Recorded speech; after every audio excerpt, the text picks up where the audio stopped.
Sort of Shut it off. I can't help me. How you feeling, man? Yeah, because you look back to your rosy self. Good rosy cheeks.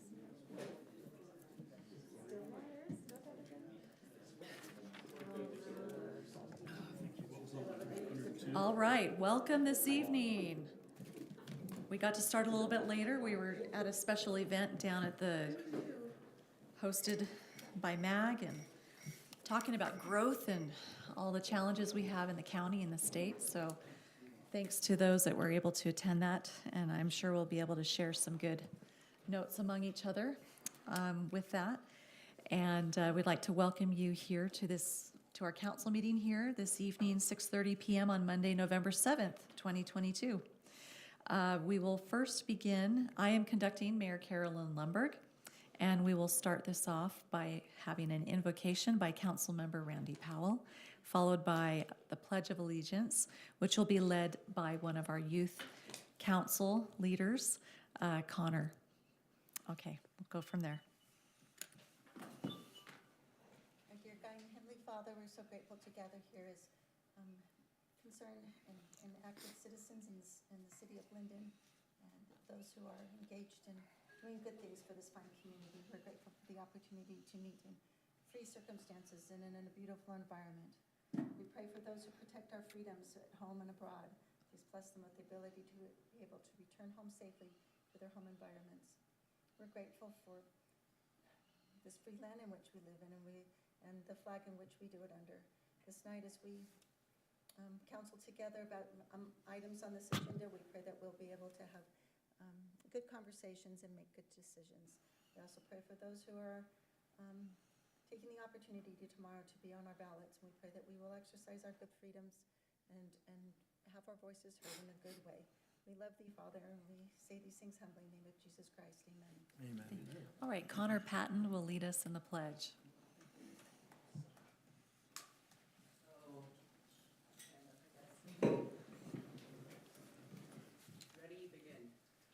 I pledge allegiance to the flag of the United States of America and to the republic for which it stands, one nation under God, indivisible, with liberty and justice for all. Thank you very much, Randy and Connor. All right, we will begin this evening first with a call to order and a roll call from our council members here. We'll start on my left. Van Broderick, present. Randy Powell, present. Carolyn Lundberg, present. Mike Vancheri, present. Earl McElby, present. All right, wonderful. And we excuse Councilmember Hoyt, who let us know he was unable to attend this evening. So moving on to agenda item number 3. This is the open session for public comment. So if there's anything that is not currently, number 2, I apologize, I jumped ahead. Presentations and announcements. So let's see here, we have a presentation by Neil Schwindeman from North Point Solid Waste Special Service District. I'd like to invite you to come forward.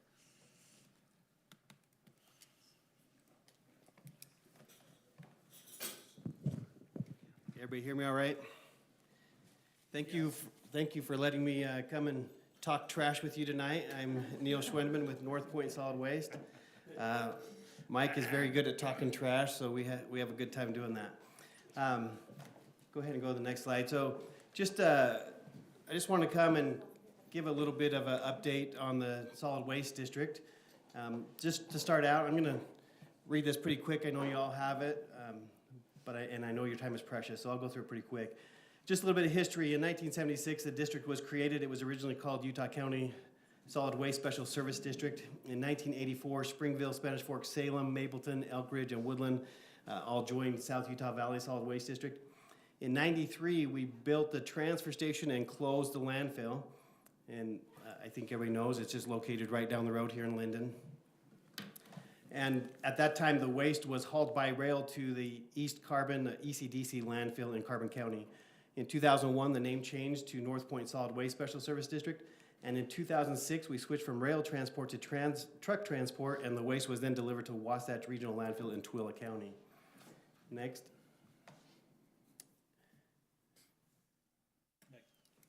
You know what, there's a delay there. I hit it. Let's see. There it goes. Does it go? All right. All In right. 2012, the district purchased the Cedar Valley Construction and Demolition Landfill, or C&D landfill in Fairfield.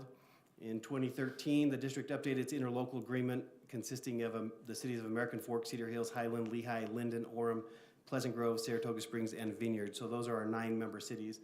In 2014, the district joins New Era, or the Northern Utah Environmental Resource Agency, which currently consists of Wasatch Integrated up in Davis and Morgan County, Transjordan Landfill, which is southern Salt Lake County, North Point, and South Utah Valley Solid Waste, the southern part of Utah County. In 2016, the New Era members purchased the Bayview Landfill, which is located in Alberta, and in 2018, we began shipping our municipal solid waste, or MSW, to that landfill. And in 2020, Roger Harper, the former general manager, retired, and I took over as the general manager. Next, we have a map that just shows where those landfills are located. Sorry, Neil, it's working on it. There it goes. Okay. So you can see in the upper left-hand corner, that's Wasatch Regional Landfill. In the lower right-hand corner is the ECDC landfill. Those were the original landfills where the waste was shipped to. And then we have the North Point Transfer Station. You can see those other 2 stars, the C&D landfill and the Bayview landfill, are much closer. So we've been able to transport our waste a shorter distance, and that's been beneficial for the district.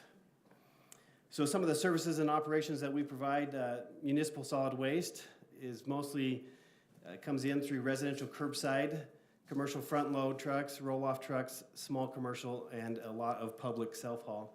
Our construction and demolition waste mostly consists of commercial roll-offs, small commercial, and some public self-haul as well. Green waste, mostly we see commercial and public self-haul in that. We have an agreement with the contractor to chip and grind that green waste and turn it into compost. He will bring some of that compost back to us, and we sell that compost as well. We also have an agreement for some clean concrete, any concrete without rebar.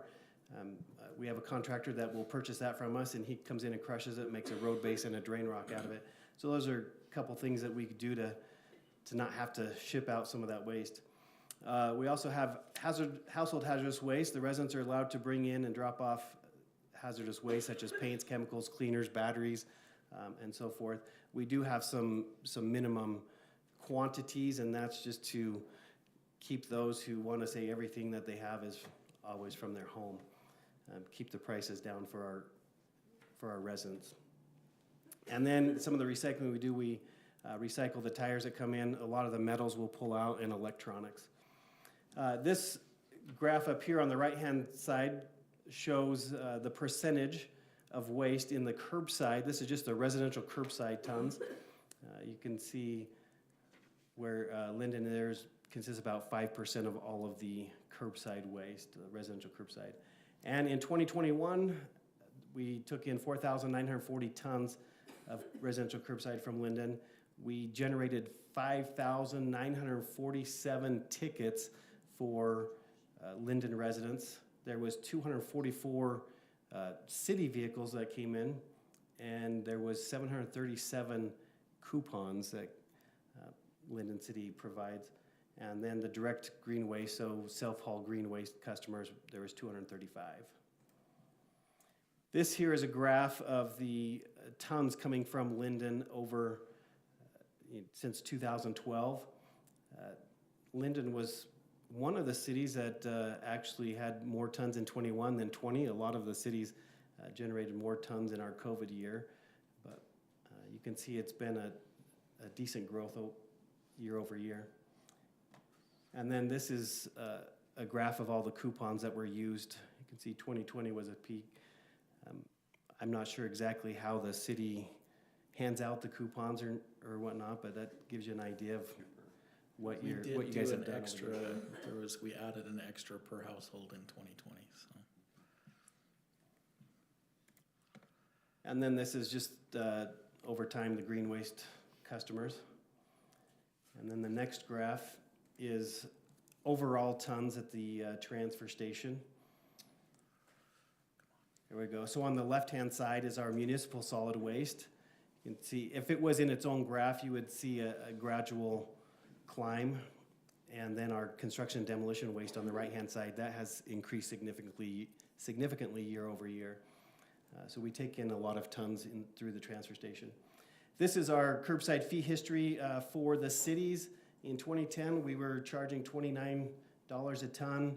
Currently, we're up to $31.50 a ton. Unfortunately, we're going to have to increase that with the inflation and everything. And nobody likes that, but it's inevitable. So what is our future? In 21, the district started updating its master plan, and in 22, we completed that. The scope of that was to determine the feasibility of expanding our current location or building a second transfer station somewhere within the district. And if it was feasible to expand our current facility, to then provide recommendations on that expansion. Also to determine the condition of the facility and recommend improvements, and then provide estimates on all aspects of that master plan. So some of those findings was to the installation of new stormwater infrastructure and paving repairs, replace the damaged siding to the transfer station buildings, repair some structural issues within the buildings, have an engineering assessment of the concrete tipping floor. Over time, those wear out and need to be replaced. Some of the site operational improvements to help the workflow and customer services is to relocate our household hazardous facility to a different spot on site, to relocate our compost bunker, and to add a push wall in our public building, which will allow us to smash up the lighter public trash and get better loads on our semis that go out to the landfill. So 2 viable options exist to expand our current facility to handle the projected volumes for the next 25 years. And the master plan showed that expanding our current site remains the most cost-effective option. So here are some of the pictures. I'm sure some of you have seen our great airflow that we have through the building.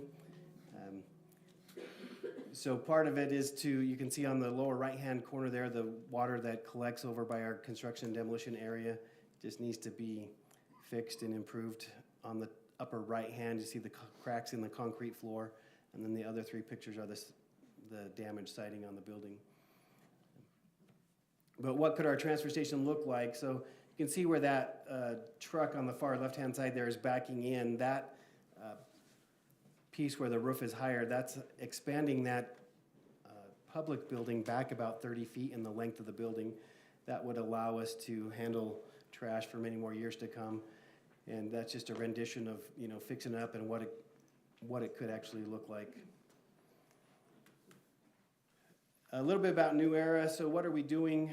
This year we're lining a new cell which comprises about 26 acres, and that should last for approximately 5 years. And we're also installing a gas collection system, which will comprise about 19 wells. The key to the 5 years on those cells, once you have a gas collection system in place, any waste that's you start putting in has to be within the influence of that gas collection system within 5 years.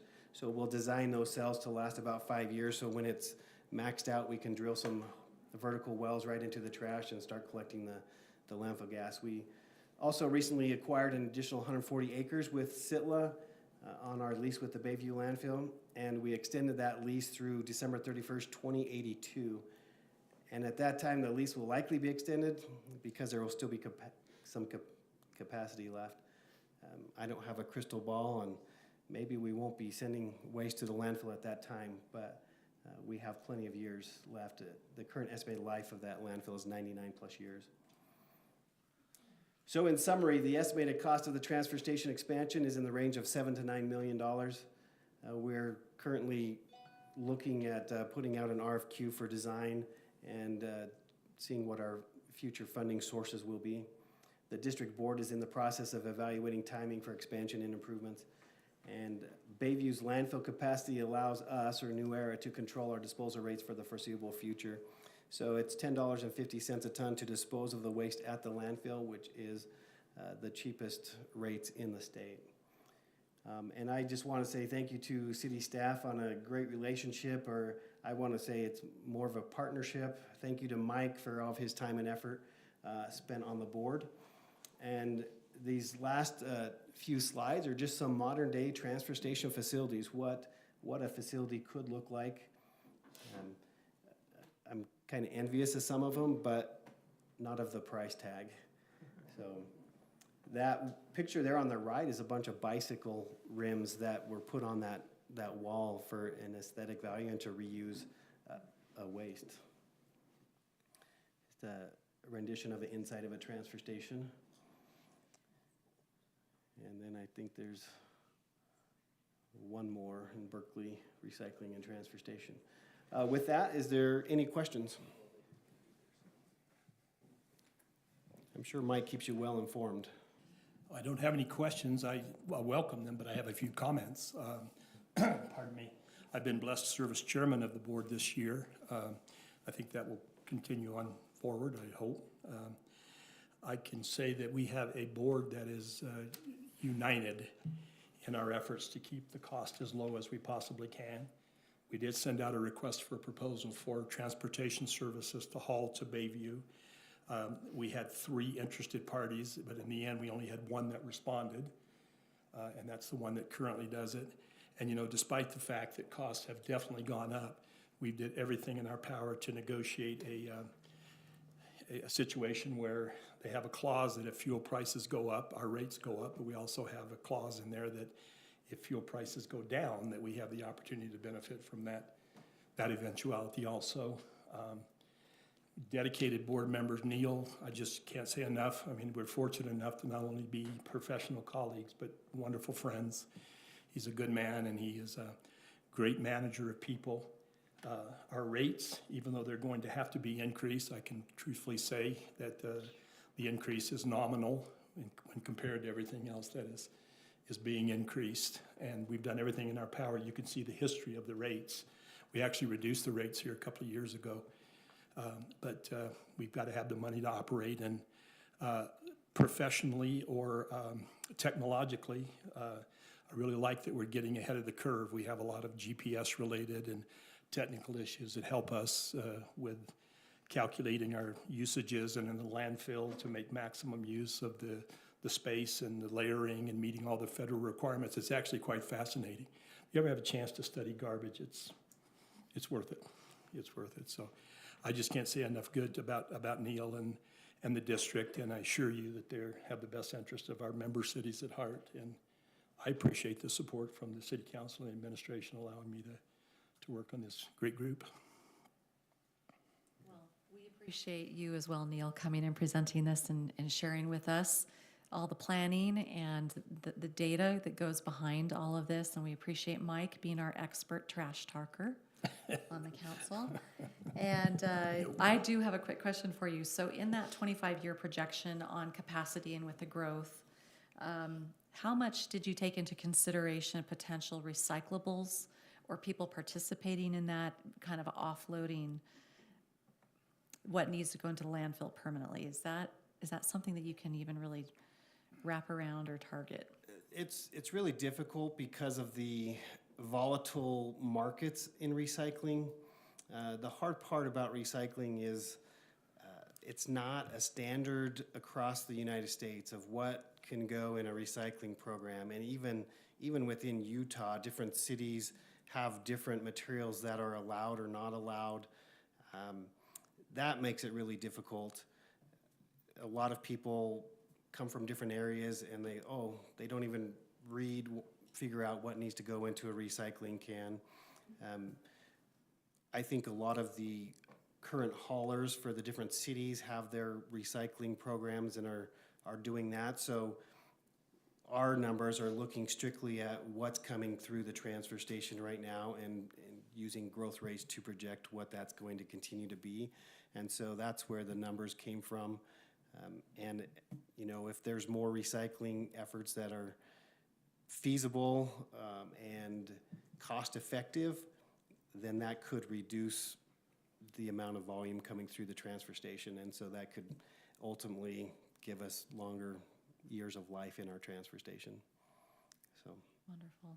Any other questions from council? Just a or quick one on comments? green waste. Is that something people can bring anytime? yes, anytime we're open. And unfortunately, we're not quite like Timp where we take it at no charge. Timp was able to take it at no charge because they were using it to compost their biosolids. And so it saved them a lot of money by not having to transfer that waste out to a landfill. So we have our contractor that we pay to grind it up.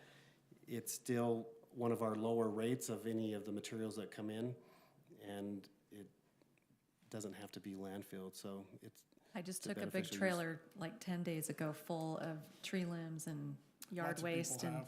yes, and the coupon from this, that our city provides residents is a great way to cover that, so. Yeah. So, Thank you. you're welcome. Just a comment of, just so grateful for our abilities to be able to work with such good people, like at North Point. Just looking at the data that you've given us to see over the last 9 years, that currently our rate stays the same as it was 9 years ago. I can't think of any other commodity that I'm engaged in that is the same as 9 years ago, and that even with this foreseeable increase, it will still be on a trajectory that's still far below what it could have been in the past. So thank you for all the good things that we have working with you. Well, thank you. All right, Neil, thank you again for your Thank time you. this evening. We look forward to hearing more from Mike about how you're going to proceed with, the projected improvements, so. All right. Okay, thank you. Thank you again. All right, so we next would like to welcome our UDOT team here up to the table. They were going to provide an update on the 1600 North Environmental Study, 200 South, it's our boundary with Orem there. So thank you. If you could please introduce your name. Bet. Thank you for the opportunity to come and visit with you, Mayor, Council. I'd like to introduce my team as well. I have Jeff Dupay, Tiffany Carlson, and Diego Carroll here. So if I need to phone a friend, I have several friends to help out. Wonderful. So just going back to this project was initiated by Orem City and Lindon City several years ago. There was a planning study completed quite some time, almost a decade ago. And then the legislature worked with us to take over jurisdiction of this corridor in 2019. And I believe the council here signed a transfer agreement. With that came some money to do some widening on that corridor. And we had to, prior to doing any construction, we need to make sure that we're cleared environmentally. So we've been working over the last year to clear the corridor environmentally. And we're just going to want to go through the items that we've discovered and kind of where we're at in the schedule. So, Adam. So we're evaluating the roadway improvements in 1600 North in Orem and Lindon's 200 South from 1200 West to State Street.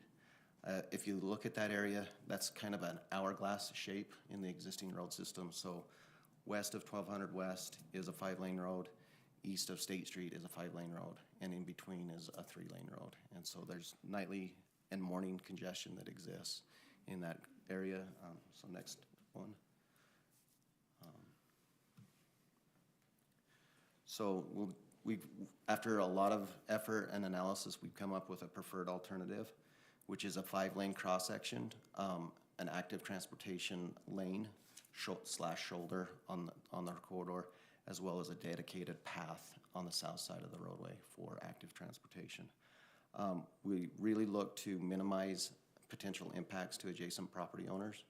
And so you'll see that as we progress through the corridor, there's some shift in the roadway alignment, and that was to help avoid both property impacts and impacts to the high voltage power line on the north side of the road.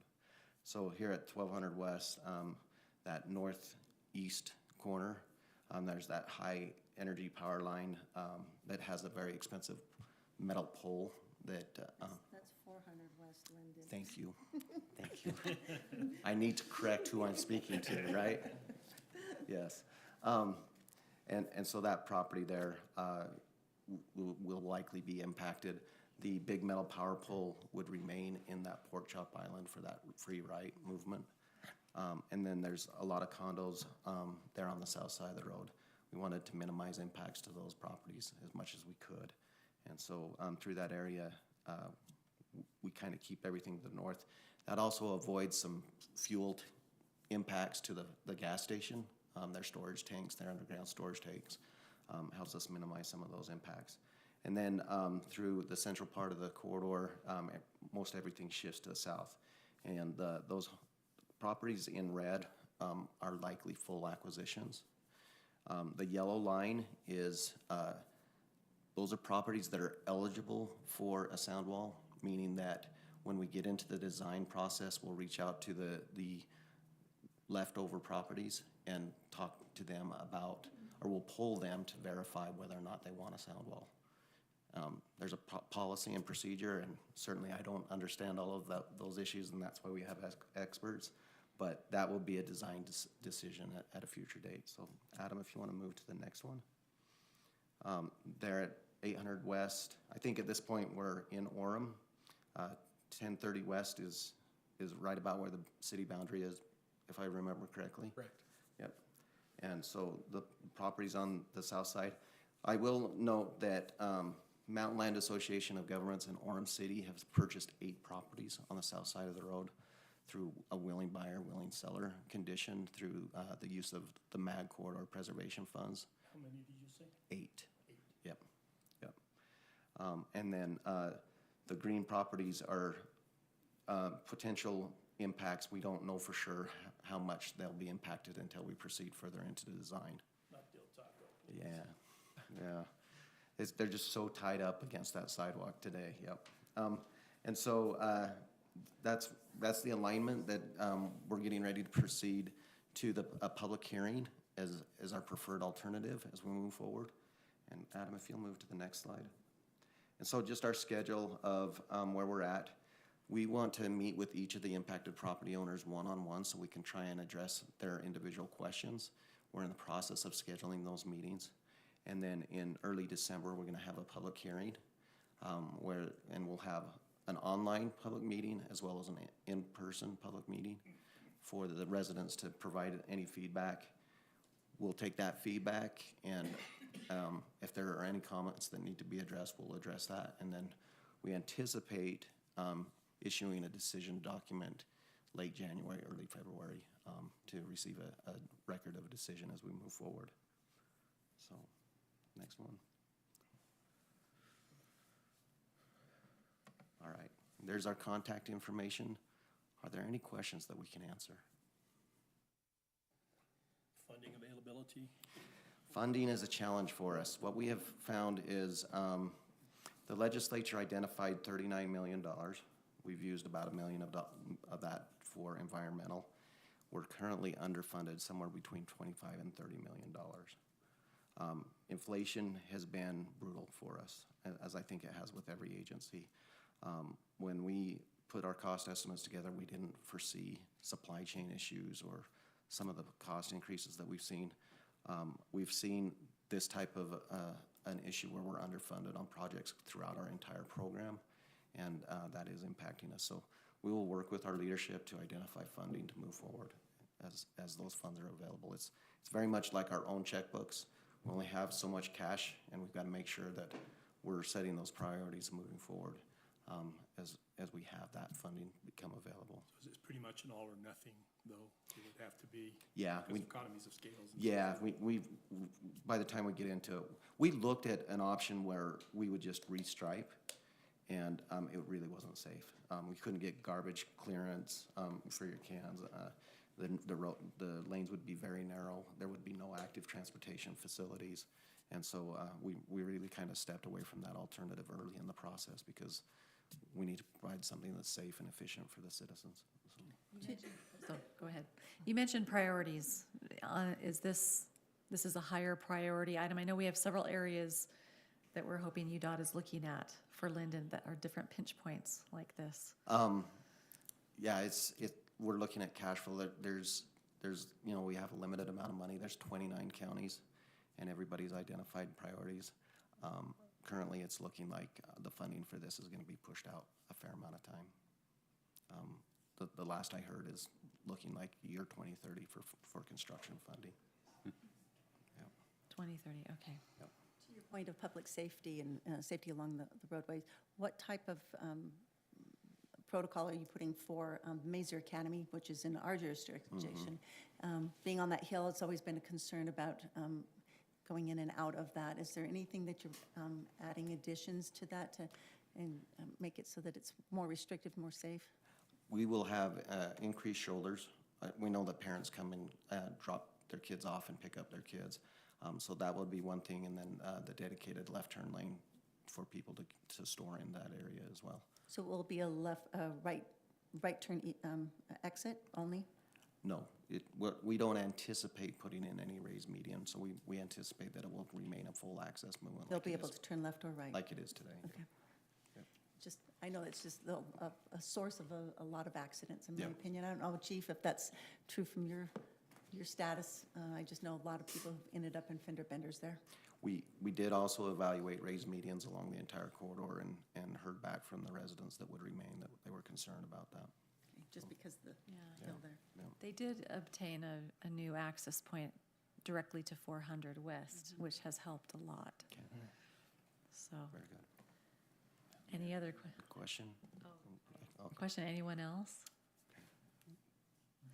so, Anything that your team would like to add? We appreciate you being here. Just that we'll let you know when we have those public hearing dates scheduled. Great. Art. all right. Okay. One quick question, Eric. Yes. So where most of these property owners, they've been informed about this. If construction really is 8 years out there, is there anything that's recorded on these properties or any sort of agreements that are put in place to help No. make sure there's willing sellers and not somebody down the road that they sell to that's an unwilling? So, that's a very good question. It would be up to the property owner to disclose this once it gets published. And like I said, we're gonna meet with each of the property owners. There will be a mechanism for those people who have hardships, whether it's disability of some type or people change jobs often and need to relocate due to jobs. We'll have an opportunity to work with those individuals. Is there any acquisition at this point yet? I would assume not. It's just, some of those homes do look either Yeah. vacant or Out- overly out- dilapidated.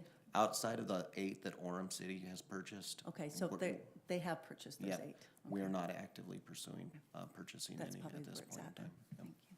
We're just gonna have to take it on a case-by-case Yep. basis until things become a little more solidified. That's, as far as that's schedule. part of the reason we want to meet with the property owners one-on-one so that we can understand the individual needs moving forward.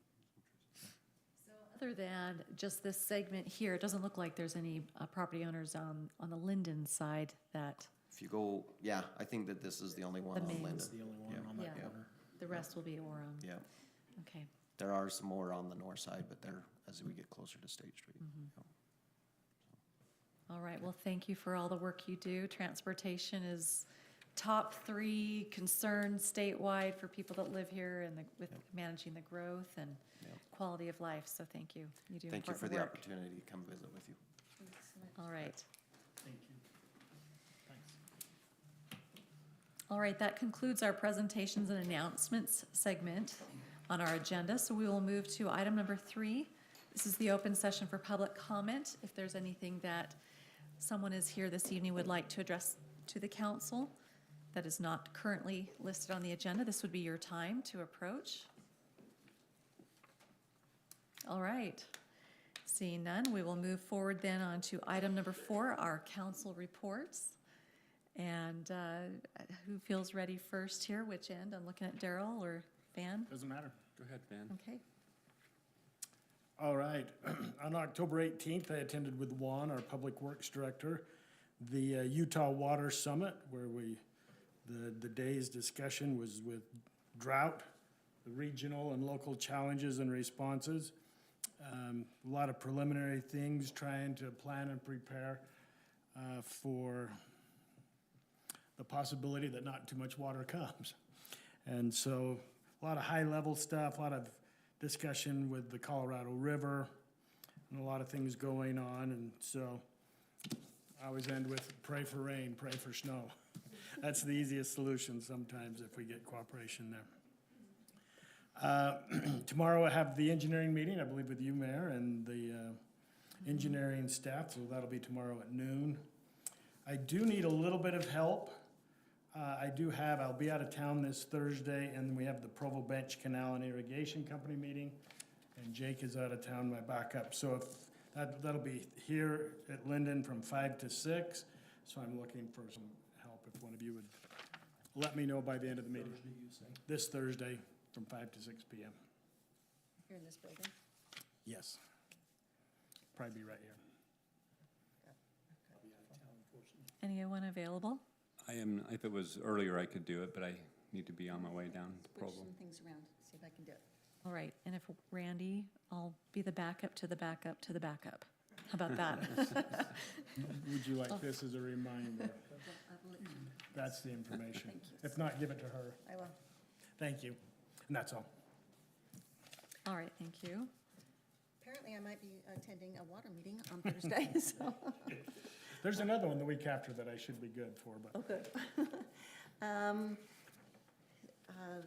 I guess kind of busy times. I got a wonderful email from Kelly Johnson, who does our CERT program. It's just packed full of great information that I'm going to send out to each of you so that I don't have to take up our meeting time of all the great things that she's been up to. I know that both Mayor and Mike have been certified for CERT. Is that correct? Or you're almost certified? Yeah. I'm almost, I have to do my mock disaster. I was at Okay, you were out of town, that's correct. how long does it last? There's opportunities coming up, so we'll. No, I've done it, but it's Oh. been some time. Oh, I will check with Kelly and see how long, if we need to just do a refresher for you or whatever it's going to be. Right now, they've got 52 that are actually interested and 21 who have become certified CERT individuals in our city, and looking for, it says, Kelly says in December, we will plan out 2023 and aim to hold 2 more courses and additional topics for those who needed to have completed introductory training. So I just can never say enough great things about Kelly Johnson and all the things she does for our city. But this is one of the things she is very passionate about, and making sure that our city has the opportunity to be on point if and when a catastrophe happens. So if anyone is interested and needs more information, please reach out to anyone on the council or Chief's office over there. They'll get you in touch with Kelly. Our education grants are coming in plentiful. What was our budget on that, Mayor? I forgot to reach out and find out what our budget is. We increased it, but it's not going to do us any good now. I want to But- say 12 or 1,500. That's what I was thinking. We were at 1,000, we bumped it up a couple, I think, maybe 15. We've got 23 already applications, so it's going to be some going through and seeing what happens. Some of them are as low as like $40, $50, and some of them are more than that. So we'll do some adjusting and some, Vetting. yeah, Yeah, seeing the whole what thing. everything is, what's going to happen. So we've got a few more days on those applications. Our City Youth Council is coming up next Monday, and we've got elections coming up. So great that Connor is here and representing our City Youth Council. One of the requirements is that at least once a year that they attend one of these meetings. So I'm sure Connor's going to give us a little report at how that's going. So welcome and thank you for making sure you get those boxes checked off. We appreciate it. We've got some really wonderful kids in this program, and we're looking forward to our elections on Monday night from 4 to 5. I know that we haven't really solidified the rest of the agenda for Youth Council yet, is my opinion, my information. So Mayor will catch us up if we need more information publicized on that. Our senior center is always fabulous. Jamie, I'm so grateful she's here. She just does a great job of our senior center. Is there anything you would like to let us know? Because we've been hitting and missing seeing each other because you've been at trainings yourself. Is there anything you'd like to share with us? We're alive and well. Which is really great for a senior center. So that alive part, that's the best part of the senior center, right? This will be our last full week because we don't have, there's not going to be anything, no meals on Friday because it's Veterans Day. And then the next week after that is another round of Holy Cow. But to compensate for that, we're having a freezer meal class on Wednesday. Oh, that's right. So we do 100 freezer meals in less than an hour. And is it already past time to sign up for that, I'm assuming? Yeah. So, but you do that every year prior to the holidays, is that correct? This is your second year? Yeah. Jamie's always coming up with great things. And I wanted to get with you, but I've had one of those really busy days so I'm going to ask either Alan or Heath to tell us about Light the Night that's coming up before we meet again. They're pointing at each other. It's coming up. Check our We social have media. one more meeting you can Yeah, share. November 28th, that's Monday, the 28th. Okay. and I believe, what is it, 6 or 6:30? Yep, at 6:30. 6:30, yeah. So, We've got a singer, we've got lights, we're gonna start decorating coming this week. We'll serve, hot Hot cider beverage, and I think we're gonna do donuts this year instead of cookies, and so We've just- it'll just be a really nice, fun. kickoff for the holidays. And so it's Light the Night that starts our holiday celebrations for the city of Lindon. So that's amazing. We've got such great staff there. And then had the opportunity, along with the mayor and Adam and Daryl, to attend the land use. And we each sat at separate tables by assignment, which happens, it's nice to have that, because sometimes we all congregate at the same table when we're out as a council. And I don't know, I guess I'd just shoot from the hip here and just saying, there was a lot of good discussion from all the people at our table, and a lot of, I would say the overarching theme is they would like the state to not give us so many mandates and let us govern ourselves as we know how to do the best in each city. Anyway, that was the takeaway at my table, so I don't know. I'll say that's it, so. Thank you, Randy. All right, yeah, it's been a busy couple of weeks. Just a reminder to everybody, we are having a food drive currently. We would love to have the community get involved and drop off needed items for Thanksgiving at the community center. Do you have any other drop-off locations? Just the community center. Okay, wonderful. And we had an incredible Halloween event. I want to thank our Parks and Rec. Was amazing. Do you have an estimate on the attendees this year? Gosh, I've got a drone picture, and I need to go through and count, but it was, what would you say? 750 to 1,000. Minimum. We had a lot of great businesses there as well, doing the trunk or treat, and Now you don't have to count. so thank you so very much. And then also the city is offering free leaf pickup right now, and that's something, it's a tradition we have here. People can bag those and put them out in their yard. Mayor, can I Yes. ask, one of the questions I get from people, are there bags available through the city, or do you need to provide your own bags? That would be a question for Public Works. Yeah, I don't know the answer to that. They have provided 1 to 3 bags in years past, but I don't know if that's still continuing, so. What's the drop dead date for that? It's through the entire month of November. Through the month of November. And they come around about once a week or so. So if it's out for several days, don't fret. They'll get to it. Yeah, and 1 to 3 bags doesn't go very far. People ought to just provide their own. Doesn't go very far. I just was getting calls about that. Yes.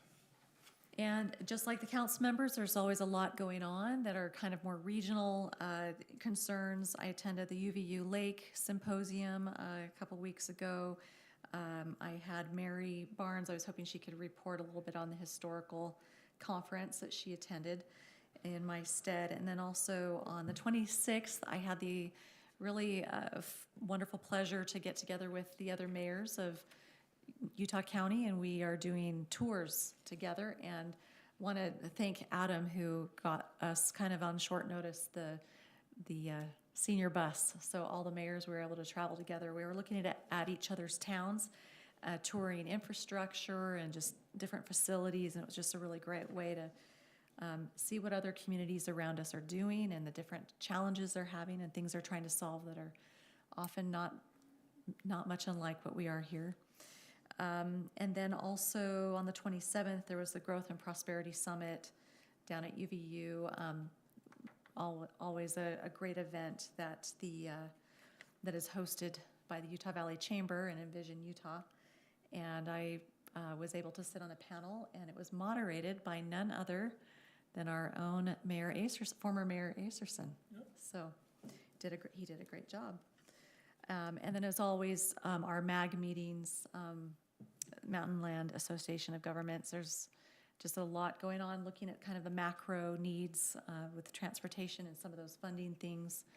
Right now, staff is working on seeking out several really excellent grant opportunities that could be really exciting to help some of our needs here in our community. So we'll be sharing more of those as those materialize. So pass to you, Mike. Thank you, thank you. Also had the opportunity to attend the Growth Summit this afternoon at the Convention Center, and that was the neat thing about it. See you there, sorry, I didn't recognize It's that okay. you were there. I was there. We had a great table, represented a lot of different cities, municipalities. Mayor Kafusi sat at our table, and it was kind of interesting to get her perspective on things. The biggest issues, as Randy mentioned, at our table was the unfunded mandates or the unintended consequences of mandates that we received from the city. And so that was one thing we tried to share loud and clear in our evaluation was that they need to consider the unintended consequences, or at least listen a little bit more to their constituents in that regard.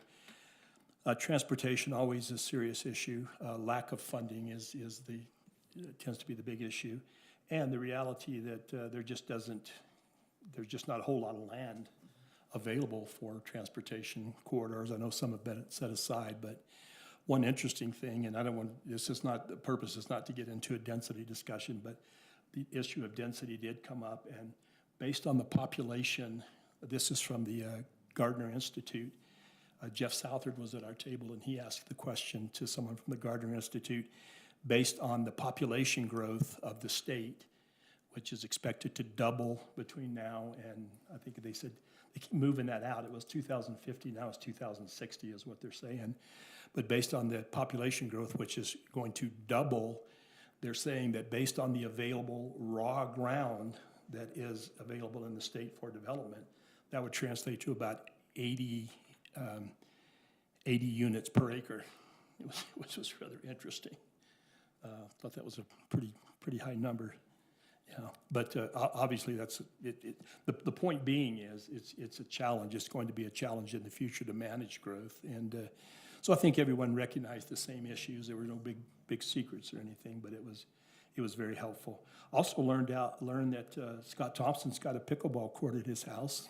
Lincoln, I told him to give you a call. That might be of some interest to you. Yes. You have to talk to Scott about that. Yeah. As an added bonus, it doubles as a water park, right? You've got the. Yeah. Just quickly, again, you heard the report on North Point. Just really excited about what's happening there. We're being very proactive in trying to meet the needs, especially in the future. And definitely the thing that's going to be the most cost-effective and the least intrusive is going to be a redo of our existing facilities. So you'll be hearing more about that. I did get contacted by a citizen this last week about, and I know that the Chief Brower and the mayor, I talked to the mayor, they've responded also, but some citizen was wondering about a database or a sheet that we could provide our citizens that when paramedics or fire or police respond, they would have some basic information on that individual or those individuals that could help them maybe handle the situation better. I think the mayor made some helpful suggestions with the chief's input. I know we do have a database for people with special needs or special medical things, but so anyway, I just wanted to report on that, and I appreciate you guys getting back on that. So, Chief, could you clarify to the council the individualized plan, a program that you've kind of kicked off that's quite innovative really quickly? Yeah, you want me to come up there? Yes, please. sure. Proper procedure, I guess. So we've initiated a program through our database where if somebody with special needs or autism specifically, elderly that may need specific circumstances when first responders come to their home, especially with autism. So we have created an avenue where citizens can enter the information through the website and it gets attached to our database. Specifically, we've had 2 individuals come to the police department in the last couple of days that are afraid of the police due to their autistic needs and sounds. So we've entered specific information. If we're responding to a 911 call there, to not run the sirens, so we're easy pull up the name and we can interact better with taking care of the needs and assist people that way. I think what you're referring to is more on the fire side when paramedics arrive, but we've created this program. Kelly's had been instrumental in that as well. We've already seen benefit of that. So it just creates an avenue to where we have a little bit more information, especially if a child runs away a lot. So now we have information on where they usually go. So if somebody comes up missing, we can locate them pretty quickly by avenues that are going, Alzheimer's, dementia, all those needs as well. So Thank you. we've kicked that off. Yeah, just really appreciate the response yeah, that's what I wanted to share primarily, so thank you so much. Had a good chance to visit with Mike this afternoon and on a few other occasions. Mike Florence, our Planning and Economic Development Director. Unless I'm missing something, we're working on a lot of ongoing projects, waiting for a lot of material and information on various exciting projects in the city. I don't think that we have anything hugely pending that requires our attention, but as usual, they're just right on top of it. I hear nothing but good things from our citizens that you interact with them. And finally, I'm getting a lot of comments up in our neighborhood where they've resurfaced the roads. Our neighbors anxiously await them marking the speed bumps or the traffic calming devices. I've had more than one person tell me that they broke a land jump record in their car hitting those speed bumps, not realizing that they were there. But I'm sure that that's forthcoming. I've assured them that we'd be getting those marked here real soon and getting all the markings back on the roads and stuff. But thanks, that's been a real blessing for that area up there. And a lot of people have commented on how much they appreciate it. So I think that's all I have. Yes, and in regards to that, there is right now, the city has put together, the engineering department, a 5-year plan of the projects that they're looking at, potentially helping cover, different treatments on the roads throughout the city. So good job with, council members like Van, who have, beat that drum starting many years ago to really focus on roads. I think I'm really proud of where Lindon's at in comparison to some of our neighbors with really addressing roads. And we hope our residents will be patient. It takes time to get the funding and the ability to treat everything, but there's a very good plan out there now to do that in the next 5 years, hopefully. Good, thank you. That's all I have, Mayor. Thank you. Okay, Councilmember McElby. Awesome, my turn. An observation that I had at this workshop that we just all went to, those who could make it tonight, I sat at a table with a couple city council members from cities I won't mention, but after visiting with him for a bit, I just determined that I am so very grateful to be here in Lindon City. We have civility, we have appreciation, and we value one another. And we might have opposing viewpoints on occasion, but we do it civilly. And I just want to let my city council members and the mayor know how grateful I am to be here and to work with him, and hope that continues as we go and address difficult issues in the future. But it is not common to have this type of community effort in this council and throughout the city, other cities. So I just want to say thank you for all you do. Well said, Daryl. Where I sit on the tree board with Heath, what kind of damage did we have on our trees in the city? I mean, did we lose any? We haven't found any full trees. Okay. But I think we responded to 20 or 22 Locations. Okay. And we still haven't been able to get to and trim up. So it was significant for some of those trees. Yeah. I was very blessed. I have 81 trees in my yard, and not one of them was damaged. And I guess there was a blessing to plant aspen and pine trees, because they survived that in the mountains. There are no blessings associated with planting aspens. We plant one, you have 10 3 years later, right? You ever Fish Lake? I just didn't know if we needed to add the goal of 1,000 trees over the next 2 years for the centennial celebration to add more because of losses, but I'm grateful we didn't lose any. So hopefully. I'm assuming our meeting on Thursday for the conceptual discussion about the centennial celebration is still on at noon at the Pizza Factory, for those who have RSVP'd for that. Looking forward to working with all of you on that. And then since I see Lyle Lamro in the back, I just wanted to, I know that the Historical Commission did not want recognition here at the Lindon City Council meeting tonight or in a future meeting, but I want to personally thank you, Lyle, for all you did to lead that group for the number of years that you did. We do have the one final responsibility that they're going to fulfill for us is the Lindon tree lighting that will be on December 5th, a Monday night at 6:30, and I appreciate the efforts of that committee in that regard. Is there anything you want to say regarding that, Lyle? Great. That's all I have.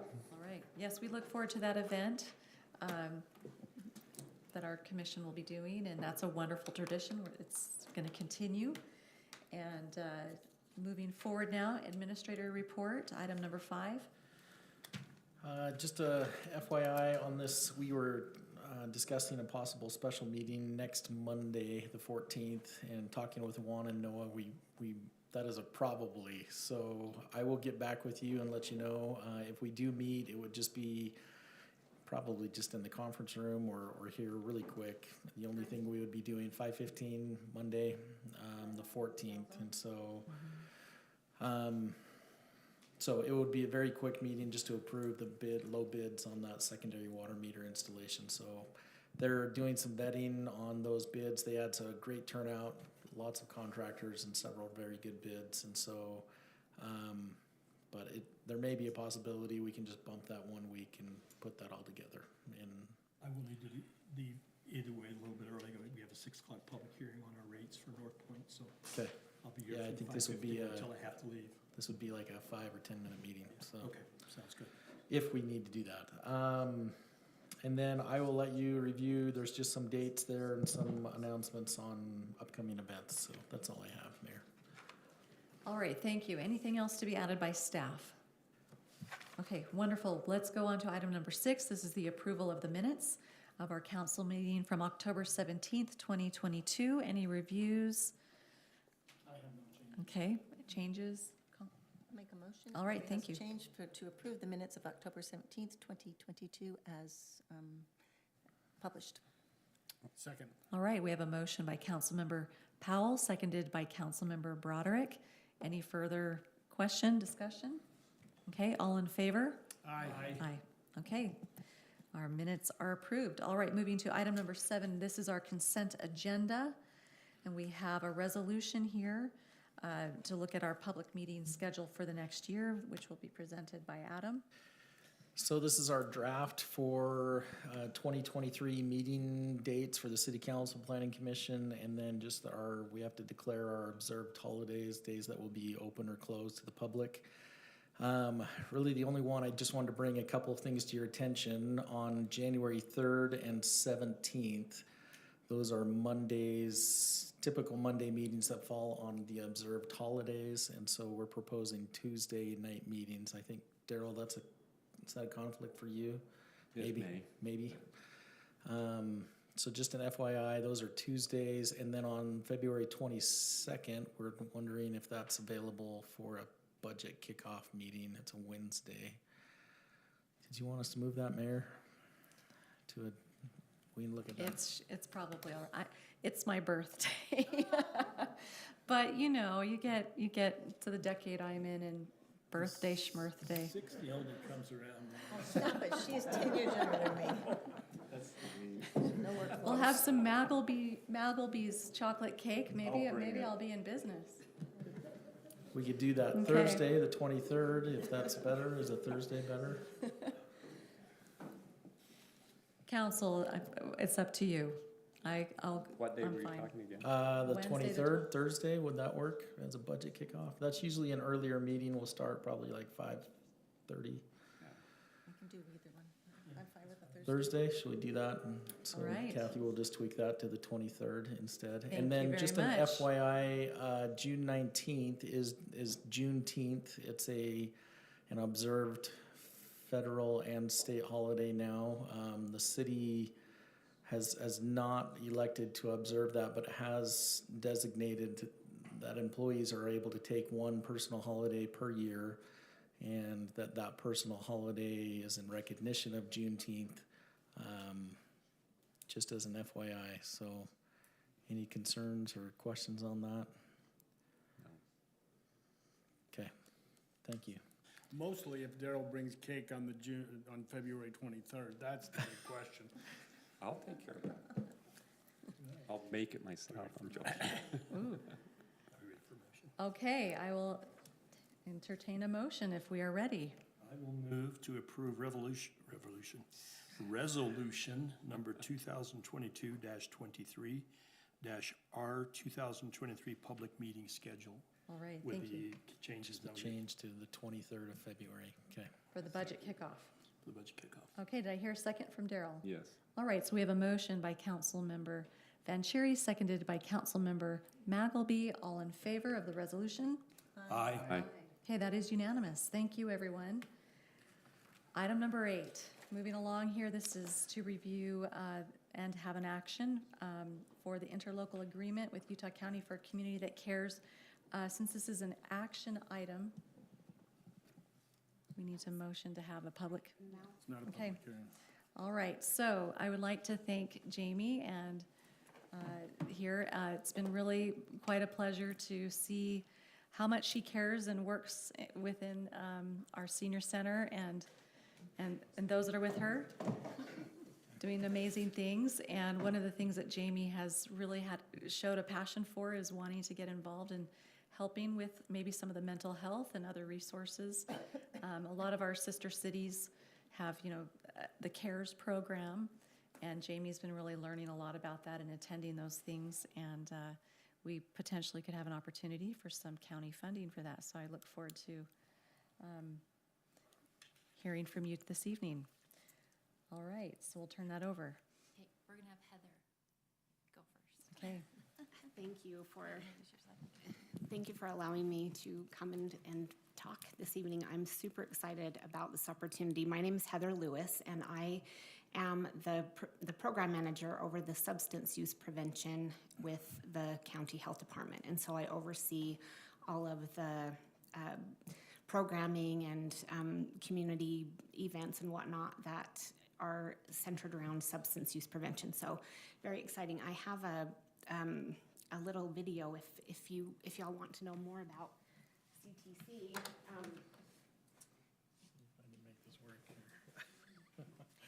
It's just a quick little, like 4-minute video that just gives you an overview of what CTC is. If we can.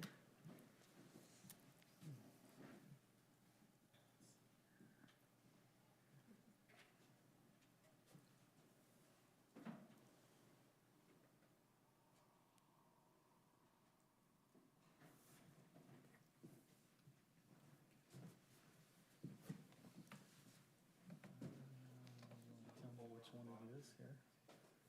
Is this one here, an introduction? Yes.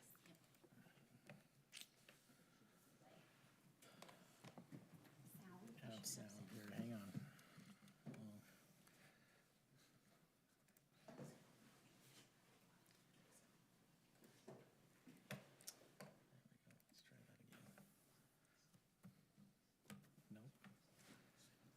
There we go, let's try that again. Nope, maybe.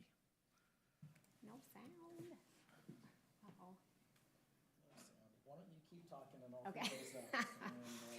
Well, Communities That Care is it's a framework. It's not a program. It's actually a framework that was developed back in the 80s through the University of Washington to a framework to develop a coalition and to be able to, once you set your measures, your outcomes, you follow this framework basically, and you'll arrive at the outcomes that you set. They have, it's interesting, they actually, Tooele was one of their testing cities, and one of my cohorts was one of the students that was tested, and they've tracked these kids for all these years to find out, after they had this intervention, how did it impact them in their lives? And many, many, many years, decades after they were involved in these programs, they are still seeing how their lives are impacted and changed in positive ways. It's just really, really phenomenal.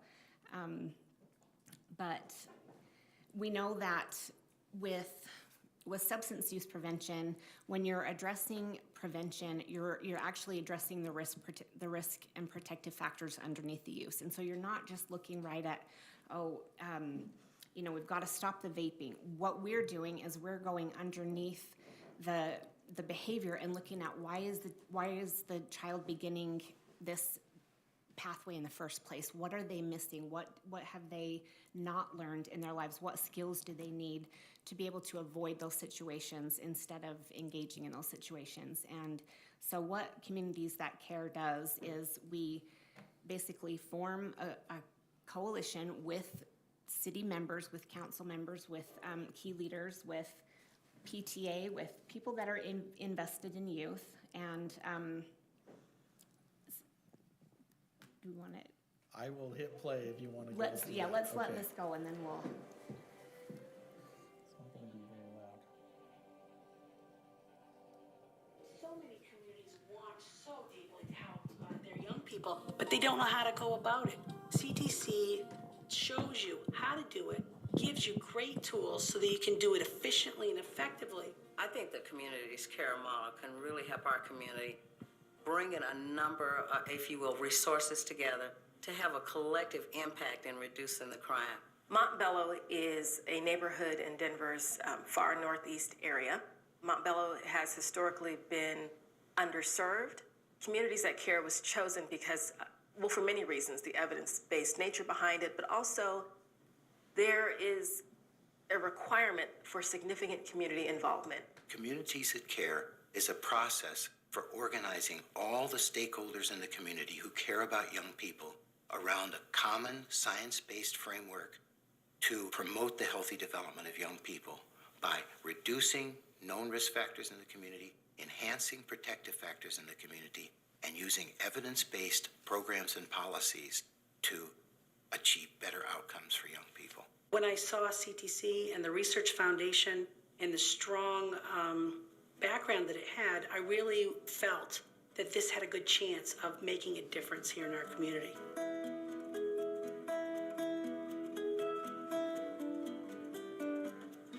In a large community trial of Communities That Care, we've seen big reductions in drug use and criminal behavior of young people. For example, by the end of the 8th grade, 33% reduction in tobacco use, a third reduction in alcohol use, and 25% reduction in delinquency. Communities That Care is not a program, it's a process. It's a way to bring all the stakeholders in the community together to make joint decisions based on their own data about what's going to be important for the youth in their community. So when you look around my community, you may be surprised that we have any problems at all. People are surprised to hear that we actually have pretty high rates of substance abuse, youth suicide, marijuana use in particular. But we found when we collected the data, we do indeed have much higher rates than we would expect of those particular problem behaviors. The reason I work for CTC is that it's a way to get ahead of the curve. Instead of reacting to problems in kids after they happen and always being on this cycle of reaction, it's a way for us to move upstream and get ahead of the problem so that we can do things to strengthen communities and strengthen families, strengthen school systems, so that we all do a better job raising our children and keeping them out of trouble in the first place. Communities That Care helps communities choose the right programs and policies for their needs based on surveys of young people and based on data from the community. They then can choose evidence-based programs from a menu that have been shown to be effective in addressing their unique community needs. Communities That Care really seeks to promote well-being. And one of the things I love about Communities That Care is it provides a strategy for doing that called the Social Development Strategy. It says if you provide young people meaningful opportunities to be involved, and you teach them the skills to be successfully involved, recognize them for their involvements, they develop a stronger bond to that community. When you have the standards and beliefs in place to promote healthy development, they're more likely to follow those standards. An exciting finding from the Communities That Care randomized trial is that communities using Communities That Care end up strengthening protection across the board.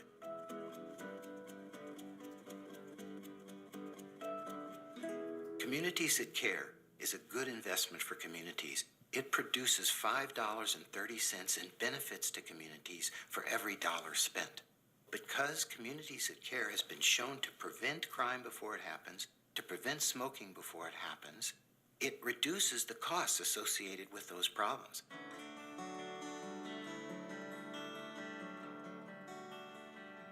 I think the best reason to use a Communities That Care system is because you know it'll work. The reason you know it works is because there's science behind it. They've done their research. They found out that if you do X, Y, and Z, you get A, B, and C. Having been involved for 10 years, I've seen that change come, but it doesn't come quickly. And it comes with much effort, and it comes continuing to maintain and continuing to do over and over again. But the fact is, we're seeing results. That is Communities That Care, and they said it much more eloquently than I was trying to do. So thank you for watching that video. But yeah, and so Jamie reached out to me after she learned about Pleasant Grove CTC and wanted to know how we could get started. And we at the county get funding from the state, from the Office of Substance Use and Mental Health, and then we contractually work with communities. We reach agreements and then partner up, and we've got this will make our 7th CTC in Utah County if we move forward as hoped and planned. And 2 of our CTCs have been in effect and active for over 12 years, and so we're familiar with it. We know that it works. We know how to do it. We have coaches that work with our coordinators just side by side through the whole process. And so, you know, when Jamie and I met, one of the things that I presented, because it's in the middle of the budget year, I understand it's difficult to try to, you know, pull money from here or there, that I would fund the coalition for the first year, and then after the first year I would ask that the county or the city then provide a $10,000 match. And so where the first year the county would provide the whole pot, then in the second year and then the following years, then the city would come in with a $10,000 match. And so both of us are partnering together to fund and train and house this this coordinator. And so that's kind of the overall idea. But I'm happy to answer any specific questions that you have, or any ideas that any thoughts, any conversations that we can have. Is there a coordinator in place now if there's, 6 other cities doing it already in Utah County? Each city hires their own coordinator, and so my assumption is that if it happens in Lindon, that it would most likely be Jamie who would take the role. So it seems to me like there's somebody who's interested at this point, but yeah, each city has their own. Jamie, is that I'm willing if that's. Anything that keeps you here at Lindon City longer, so. Would all projects then, under your tutelage as coordinator, would they be for the benefit of Lindon? Everything would be Lindon related. The 10,000 that we would contribute would be for projects in Lindon. Absolutely. One of the things, you know, right now our sister city, Pleasant Grove, has a coordinator that's really involved, Tamara Oborn, and she's been gracious enough that they've invited, you know, Lindon residents to participate in the parenting classes, the suicide prevention programs. You know, there's a lot of things that they're very actively doing. And so I would imagine we don't have to reinvent the wheel. Exactly. There's a lot of things that we can just kind of collaborate across one another. Exactly.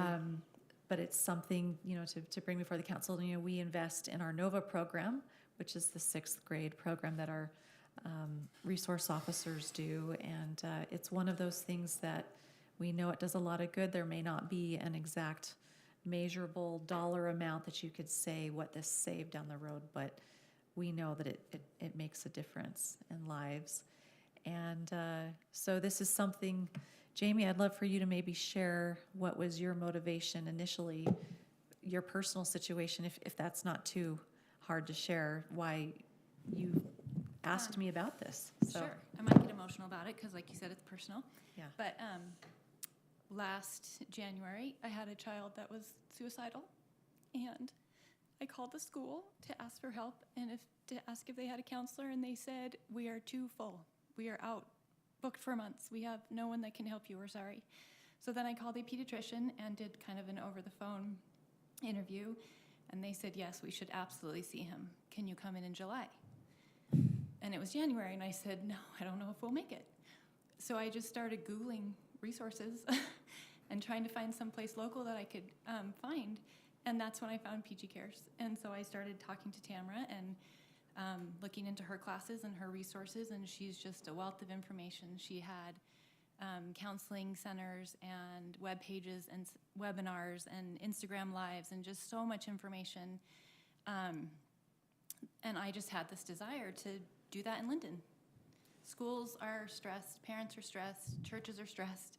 Community centers can be the next place to help they should be the next place to help our families and our children.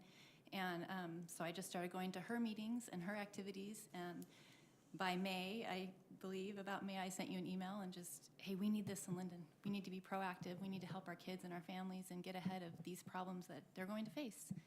And I just love the process and the evidence-based science behind it that promises results. I love getting community members vested in their community. And I'm really, really hopeful for what we can do in Lindon. And one of the things that I've been really impressed with what Tamara does, or a coordinator for a city, they're not necessarily providing all these services necessarily. A lot of times it's just, they're collecting all the resource channels and they become like a point person. Yes. It's like a landing spot. Exactly. So, we have all these other private entities like Cook Center for Connection, which is suicide prevention. They have incredible things they offer for free. But how is the community going to know about them? Right.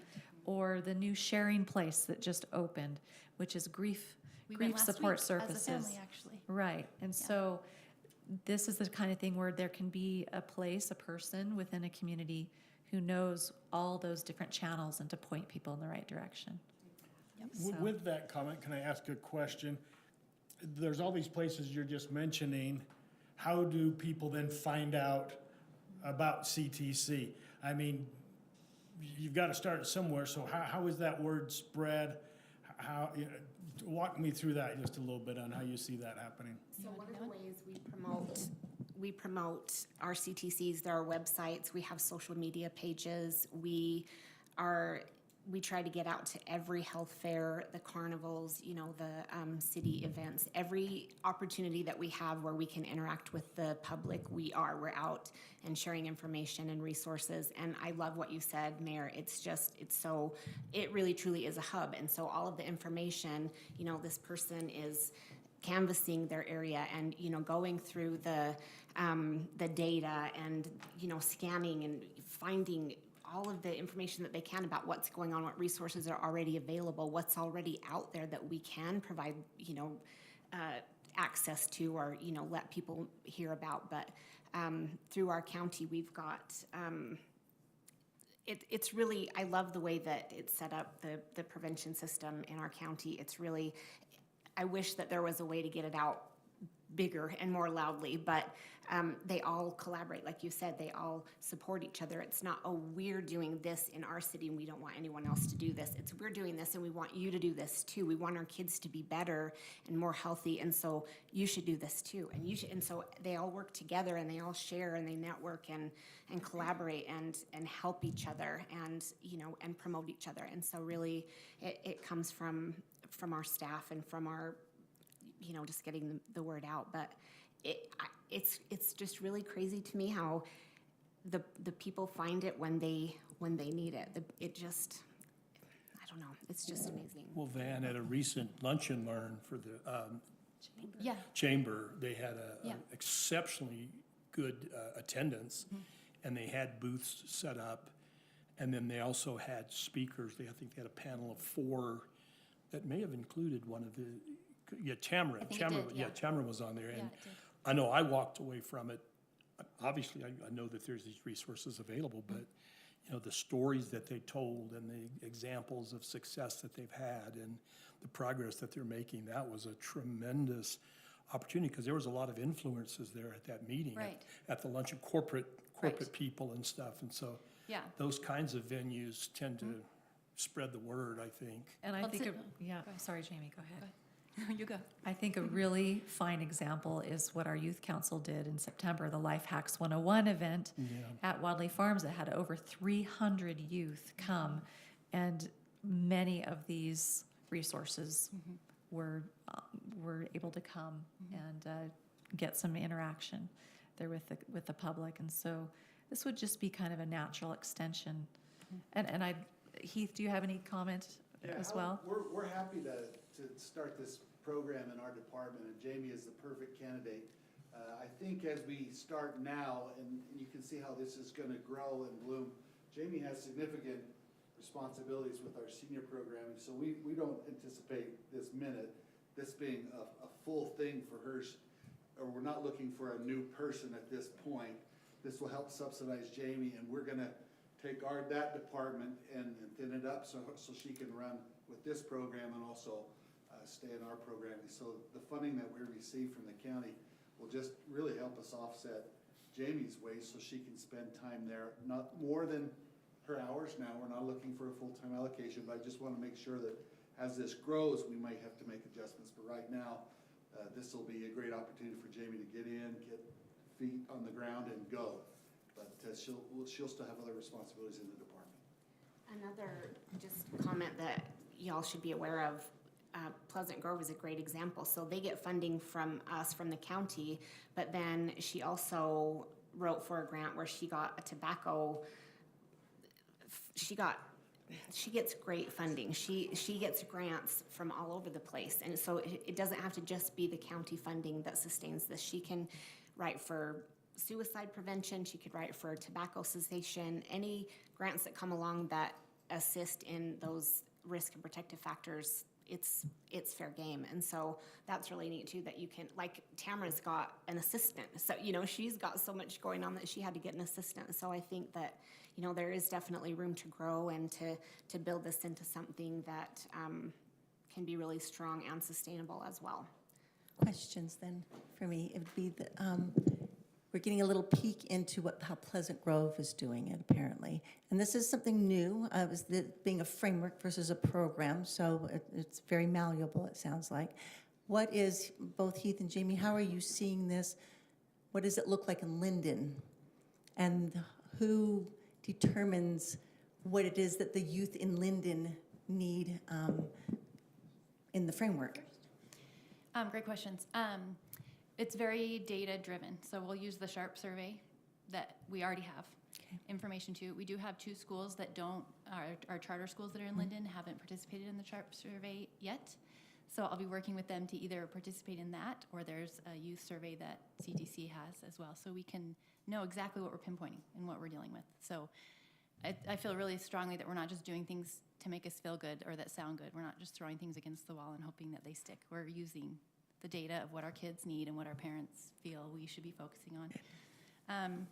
What that looks like is hopefully growing to the point where we can offer classes for parents and kids at the community center, ideally free, so that it's a place that anyone can come and have dinner and be in these 4 to 6 week classes by trained people. There's lots of programs already there we can implement. Again, depending on what the data tells us we need to focus on, we'll choose the appropriate program to teach the community. Also, I feel like PG Cares does these lunch and learns, or whatever they're called, and I think that's a great idea. I would love to do something like that too. There's a lot of working parents. A lot of parents are, doing the best they can and working during the day, and even coming to the community center for lunch sometimes it's tricky. So I would love to build relationships with the workplace and bring lunch to them and bring our lunch and learn to where the parents are. Also the schools, we have 5 schools. That's a lot of teachers and their parents too. They're not just teachers, they're parents too. So I'd love to bring that information to the schools for the teachers as teachers, but also the teachers as parents. We've actually started 2 months ago, we had our first teen skills class, and we had 17 youth attend. 18 youth attend. And this is Jill. She's our recreational therapist. She taught the class. It was a 5-week class, twice a week. And so we had 18 kids attend between the ages of 12 and 18. And do you want to just maybe speak to changes you saw or feedback you got from parents? Yeah, so we offered this coping skills class, like she said. Are these Lindon residents? Or? Yes. Okay.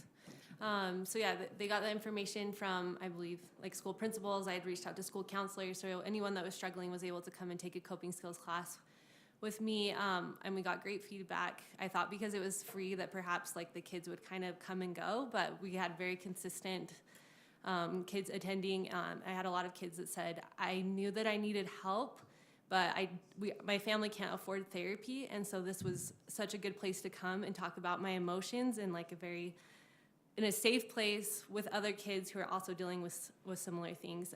Because I'm a recreational therapist, I do things very hands-on, but we had great opportunities for self-expression and for them to learn some coping skills they could take into their lives. And from what I got, the feedback and the surveys that I've gotten so far has all been very positive. Parents saying that they notice changes in their kids' behavior, so that was a good start. Yeah. Maybe a bit premature, but I was wondering if and when we buy into this partnership, would we be able to use the grants that we get or the matches or whatever? Could we use that towards our $10,000? Like a buyback program? Well, no, Towards our contribution. Towards our contribution, yes, towards our contribution. Well, if I understand it correctly, you indicated the first year that the county or your organization would bear the cost of at least partial cost of an administrator or whatever. And then that second year, the expectation would be that we would come up with 10,000. You said there's opportunities for grants and for foundation, whatever there might be. Would we be able to use those funds towards our $10,000? It doesn't matter where it comes from, as long as the city is providing a match. That's the contractual agreement, is that the city also has a buy-in, and so wherever the funding comes from is fine, as long as it's coming. Okay. Yeah. That can be in the form of wages. Oh, yeah, yep. For the program. Okay, good. Yeah, Absolutely. that's helpful. Thank you. You talked about the course that you taught. How do you get qualified, credentialed instructors and people to interact and to provide the help?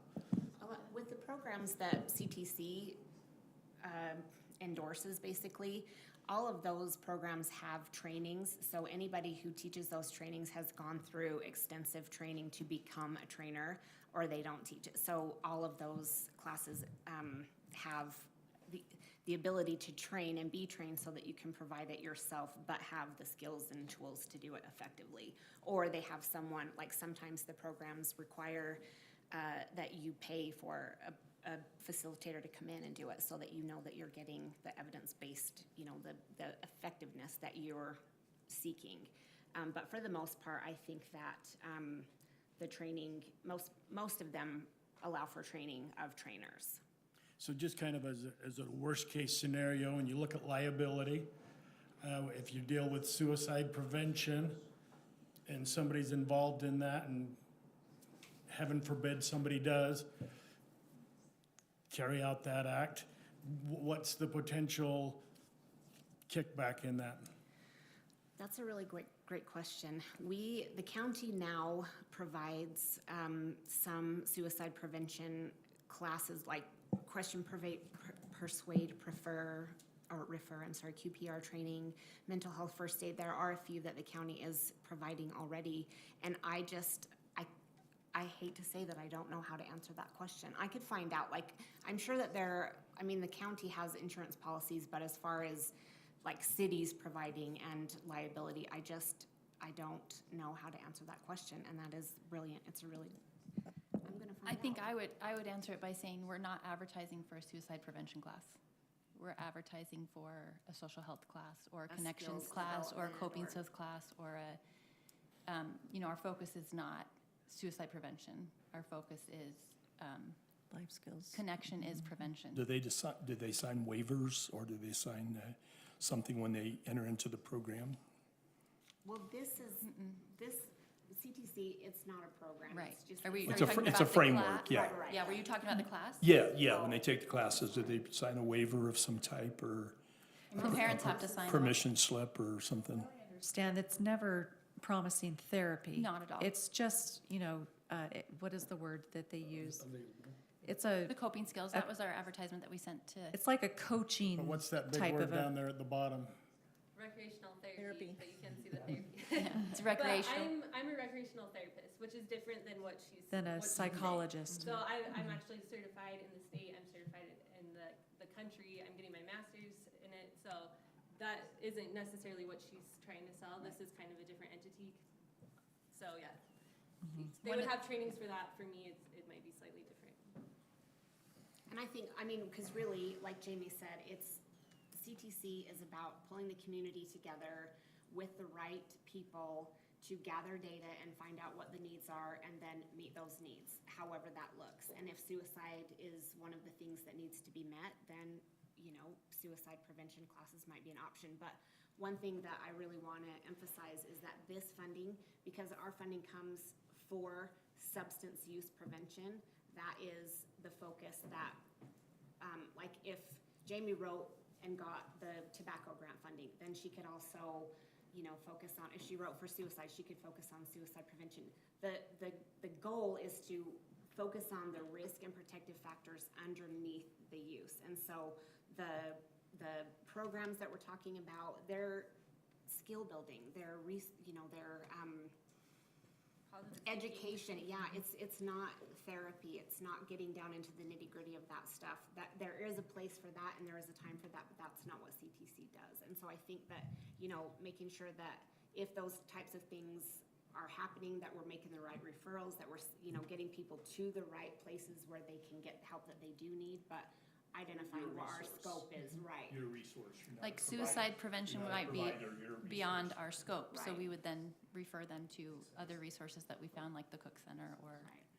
So do you have a feel in Pleasant Grove, how has been the response from the schools? Yeah. How about from churches? Sure. How has been their response when they reach out?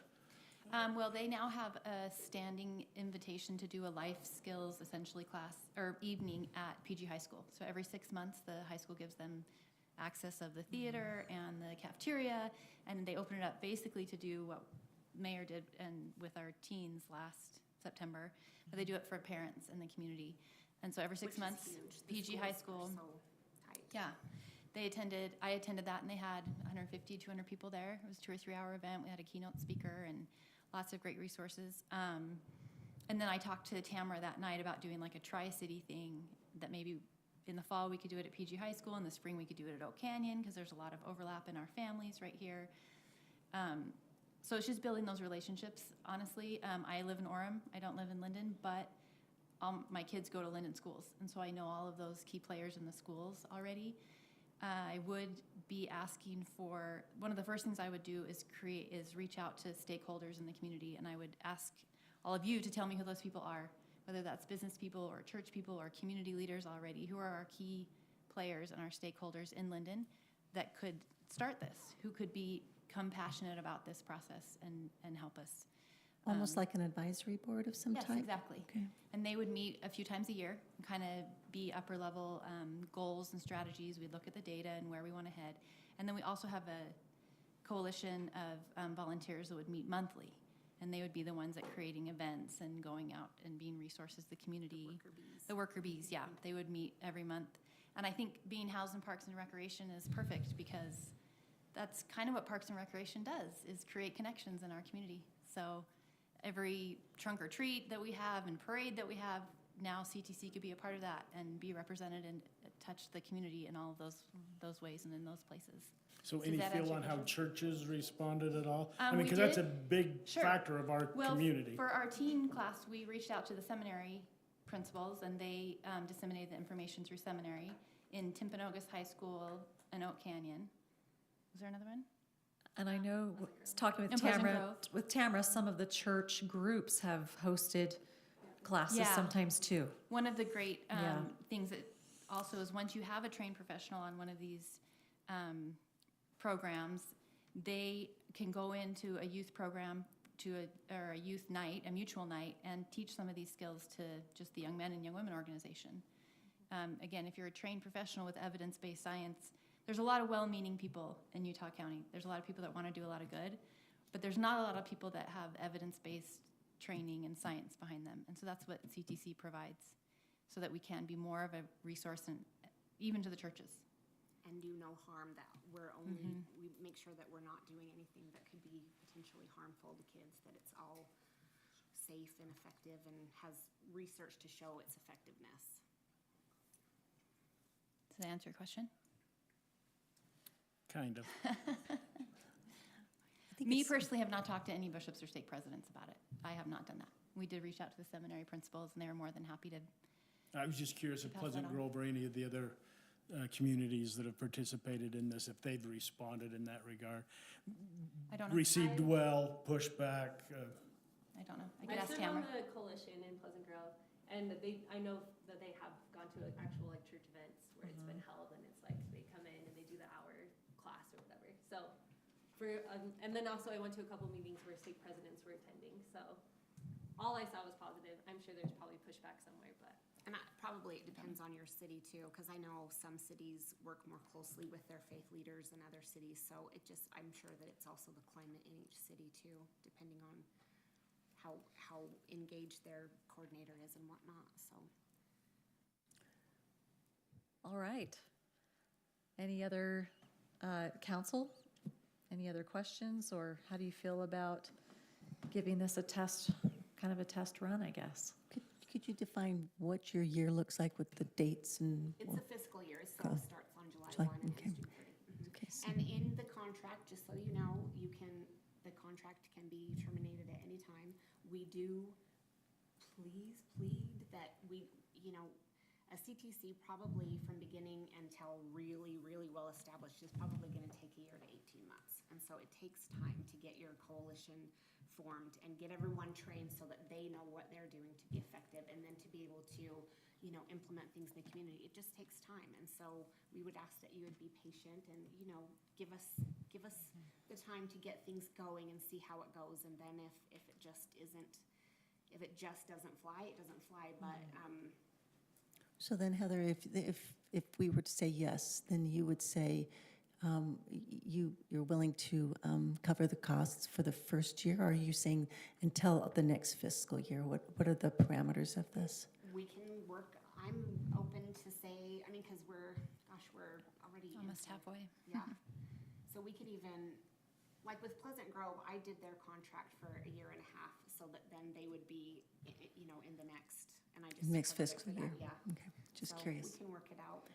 I think this is just my personal overview. I think anything that we can do to help our youth is highly important. I'm a mother of 5, grandmother of 12. Jamie knows my love for people, and this is all important. I think this is just a different concept than I'm used to. You usually discuss a program and you vet the program and you kind of see where you want to go with that. So this is a different, something that a different animal I have to kind of digest and figure out how this works. And I think that's what the underlying thoughts and questions that I have. I know with like our NOVA, which is a program, it's very preventative, and it sounds like this is much more needs-based, but with a high potential of reaching people before they need it. So I see the duality in that. But I guess for me, I'm still digesting it just a bit because there's not something it's new to my schema. Sure. This is what I want to say. Totally fair.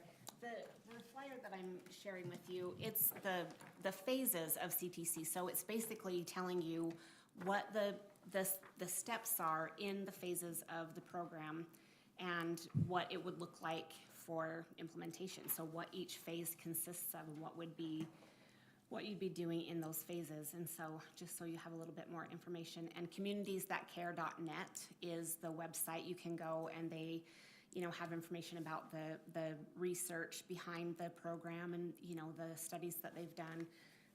So you can look it over and learn more about it online as well. Outside of Pleasant Grove, what are the other 5 municipalities that are doing this?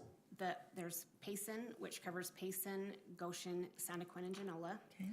And then we have, Eagle Mountain, Saratoga Springs, and then we have American Fork, and we have Lehigh, we have Pleasant Grove, and we have Vineyard, and Lindon soon. Thank you. All right.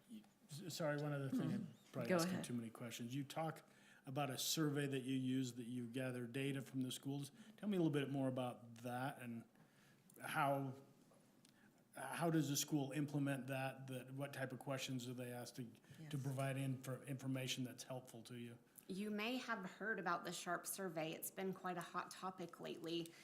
The SHARP survey stands for the Student Health and Risk Profile Survey, and it's a survey that's given to every not every, it's a sample, so they randomly select kids in 6th, 8th, 10th, and 12th every other year.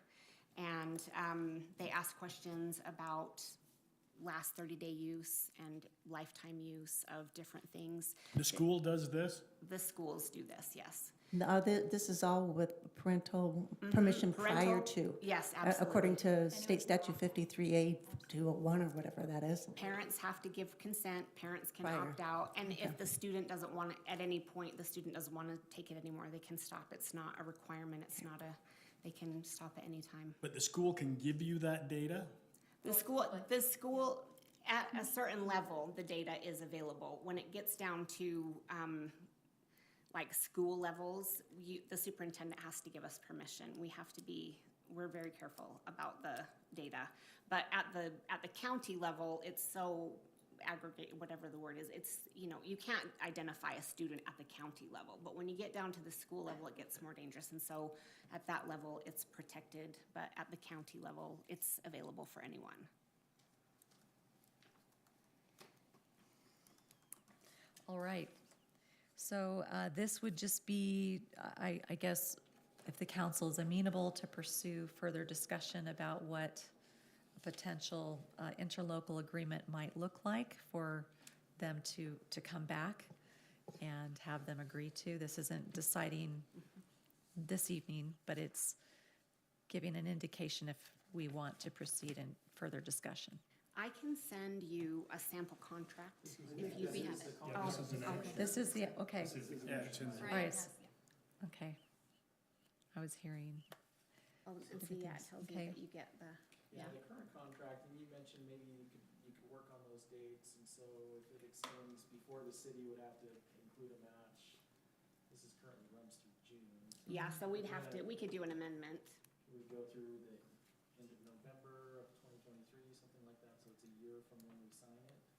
I would honestly say if you all are okay with it, that we just do it until the next June. Like if we Of say we agree. 2024. Like an 18, Yeah. whatever. Yeah, of 2024. And then that way, we've got a good chunk of, yeah. I'm certainly not opposed to entering the agreement. I don't know that a couple of weeks are going to make a lot of difference as to whether or not we do or don't. I'm a little more interested in visiting with Adam and having, maybe figuring out where our match could come from in terms of, I was a little bit intrigued when you said could be wages, It could be wages that we're paying for Jamie or others at the community center to actually participate. And Heath has already indicated that he's okay with that Her space. pending her other duties are being met. We can and make that work, you bet. We're You think you looking can make that work? So the match would not be asked for until June or Right. July of 2024. We could, But she could be working in that capacity. We could be keeping hours and totaling her production and so forth. I'm okay with that. go ahead, Daryl. I've seen Jamie at work in other capacities, and if she's got a passion for this, this is going to be highly successful. In fact, I would go on record to say that if there's not funding in July of 2024, I'll personally finance this going forward. I think it's that important for our city to have. Okay. We do. Thank you very much. All right, council, I would entertain a motion if we're ready for that. May I make a motion? All right, we have a To motion. approve Resolution 2022-21-R, approving the interlocal agreement with Utah County for the Communities That Care program as presented. What if we're mostly there but have a few more questions? How we feel about that? Well, can we still Well, vote? we have a motion. Do we have a second? I'll second the motion. All right, we have a motion by Councilmember Magleby, seconded by Councilmember Vanchery. Any further discussion before we have a vote? Just my comment that I made. Yeah, certainly something to monitor and watch. Absolutely. All right. Very hopeful. Very hopeful. I would think we could view this as a pilot. Essentially, the county is willing to fund it for a year and a half, a pilot program. So, all right. Okay, with that, any further? Just for clarification then, so that city would be obligated to participate financially is July 2024. just so that's. Thank you for that point of clarification to amend the motion. All right, I'll take a vote. All in favor? Aye. Any opposed? All right, it is unanimous. Thank you very much for being here this evening, and we look forward to this.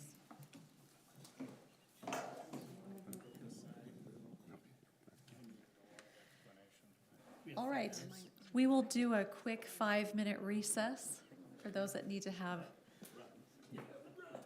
a little break, and then we'll resume. Thank you.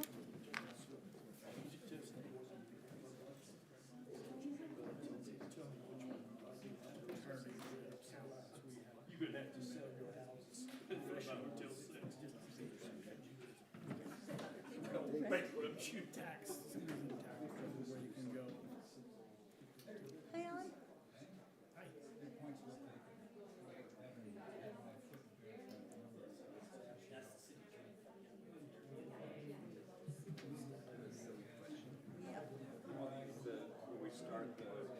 You blinked wrong, right?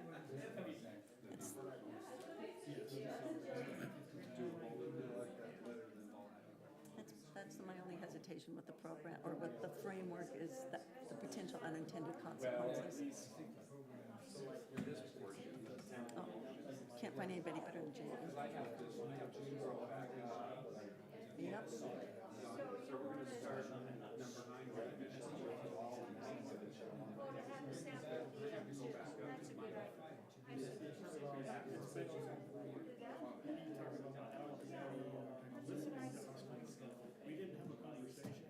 Yes, and you were told. Oh.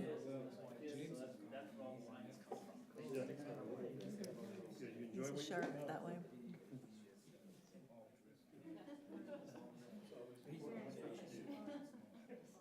Oh, for Gabby Petito. I'm not surprised.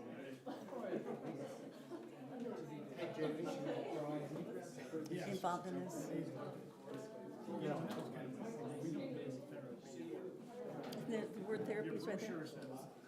Crisis and therapy.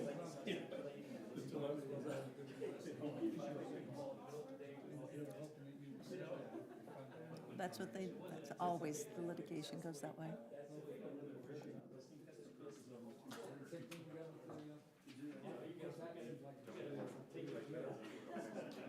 There's liability everywhere. Every question comes down to money and the lack thereof.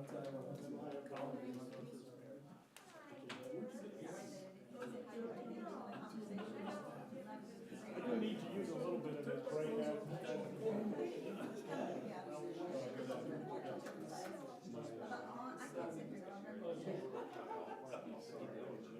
How you doing?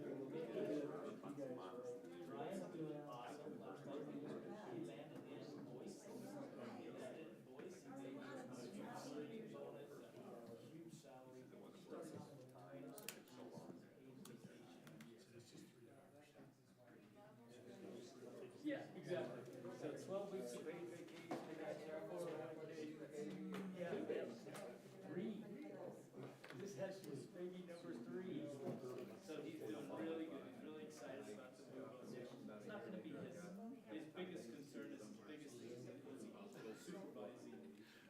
And so he doesn't want to miss his skills, but he's the one he says that's going to work on plans, CNA, and all that stuff.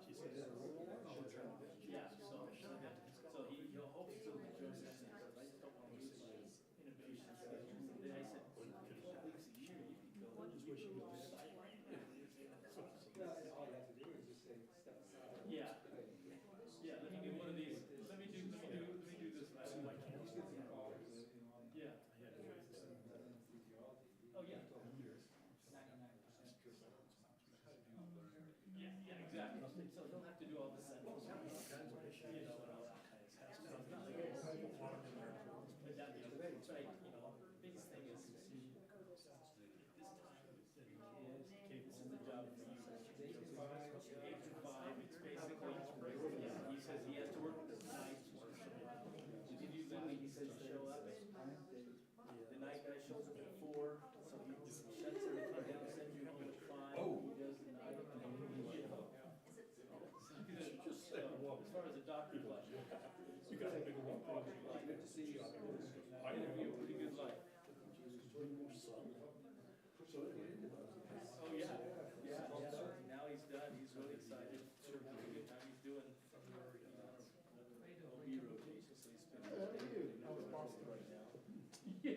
was awesome.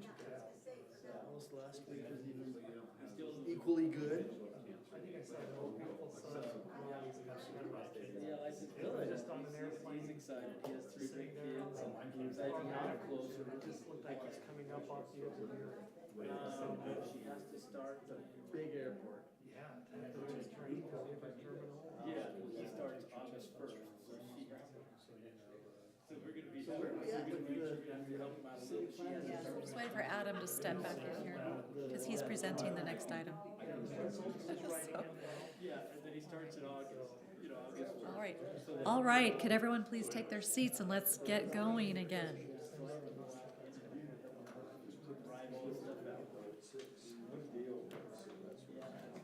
So how you been? I see your house is moving along.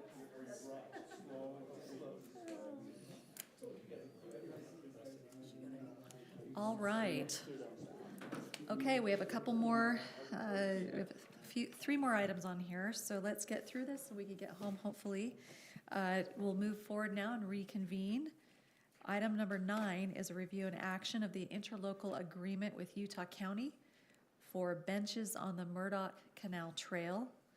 And so the council will be looking at that proposal. Staff has been working on this, so we'll have Adam Cowie present this. Thank you. So this item is something that's been worked on for a while. Back to when Mayor Acerson was here, he was trying to coordinate with the church and Provo River Water Users Association and the contractors to see if he could get a few benches placed along the trail corridor. We've coordinated with the county, who actually has the contract to manage and the maintenance of the surface improvements along the corridor. And so what's being proposed, the county public works director is going to take this interlocal agreement to the county commission and request their participation basically at a 40% level and the 60% being the city. Those costs on the estimate of the project, about $29,200 for the city's for the total project cost. The city's cost is estimated at $17,520. This is 4 benches on 2 different locations, just to the east of the temple site. And this is not a very good, it's not a very bright photo, I'm sorry. So this is Center Street, and then the canal trail actually comes down the side. And so there's 2 landings that would be constructed and have some pullouts that would allow trail users to pull off of the trail, not be a hazard to those that are zooming by, and a place for a rest spot, relaxation, contemplation, any of those types of things. And so there's an example of what those benches is expected to look like. And then once they are installed and the pad, the concrete work, the fill dirt and everything is done, the agreement stipulates this would be turned over to the county. The county would maintain them per our prior agreement where they maintain everything else along the corridor. So this has not gone to the county commission yet, so this is our first step, is to see if you're willing to participate on this. So if we approve it and they say no, Then we would bring it back and see if you want to do the full thing or changes. So, but it sounded like the county public works director was in support of this. MAG, their trail corridor specialist, he was in support of this. They agreed that this is going to be a spot where people are going to stop, and this is a good opportunity to help them safely be out of the way. And they've done improvements along the Murdoch Canal and other locations, so it's not out of the ordinary necessarily. So we actually provided a cover letter and indicated some of those reasons there, but I think for the safety reason alone is a good value. So this, I was not assigned a specific budget to that. That's a great question, Mike. This would just be general fund. So we would probably just pull from our fund balance on that. All right, any further questions? This is an action item to enter into an interlocal agreement with Utah County and to request that reimbursement of 60% of the costs. The city would cover 60% and the county would reimburse up to 40. So if it's more than this, then we would cover the rest. In the covenants, it states the county agrees to reimburse Lindon 60% of the costs, up to a maximum of 17.5.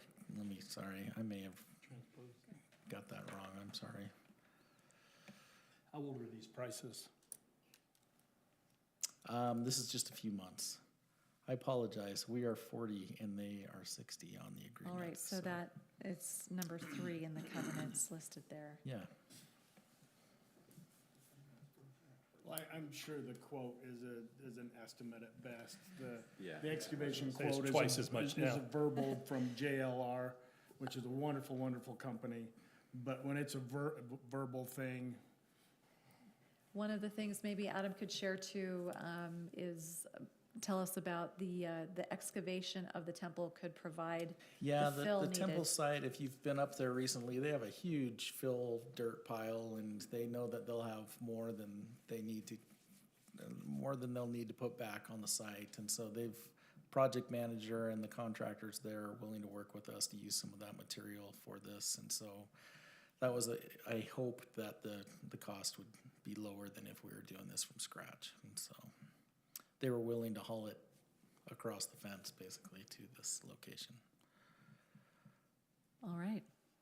Well, this is something that meant a lot to Mayor Acerson, and I think it'll be a wonderful asset and amenity for people throughout the county to be able to come as one of the stopping points along the Murdoch Canal. So, well, I'm in huge favor of it. If it's okay, I'll make the motion. all right, thank you. Sorry if anybody else Okay, we wanted have a to. motion by I Councilmember. move to approve Resolution 2022-22-R, approving the interlocal agreement with Utah County for benches on the Murdoch Canal Trail as presented. I'll second that. All right, thank you for the motion by Councilmember Broderick, seconded by Councilmember Powell. All in favor? Aye. Okay, that is any opposed? I'm pretty sure I heard unanimous. Okay. Wonderful. All right, thank you very much. Now moving on to item number 10. This is a public hearing. I'll make the motion. Open the Much. public hearing. I'll second the motion. Okay, motion by Councilmember Powell to open a public hearing, seconded by Councilmember Vanchery. All in favor? Aye. All right, I saw everyone say aye. So we are now in a public hearing, and I'd like to welcome Mr. College here. You look a little bit different than Jared. Jared Escudai, he flies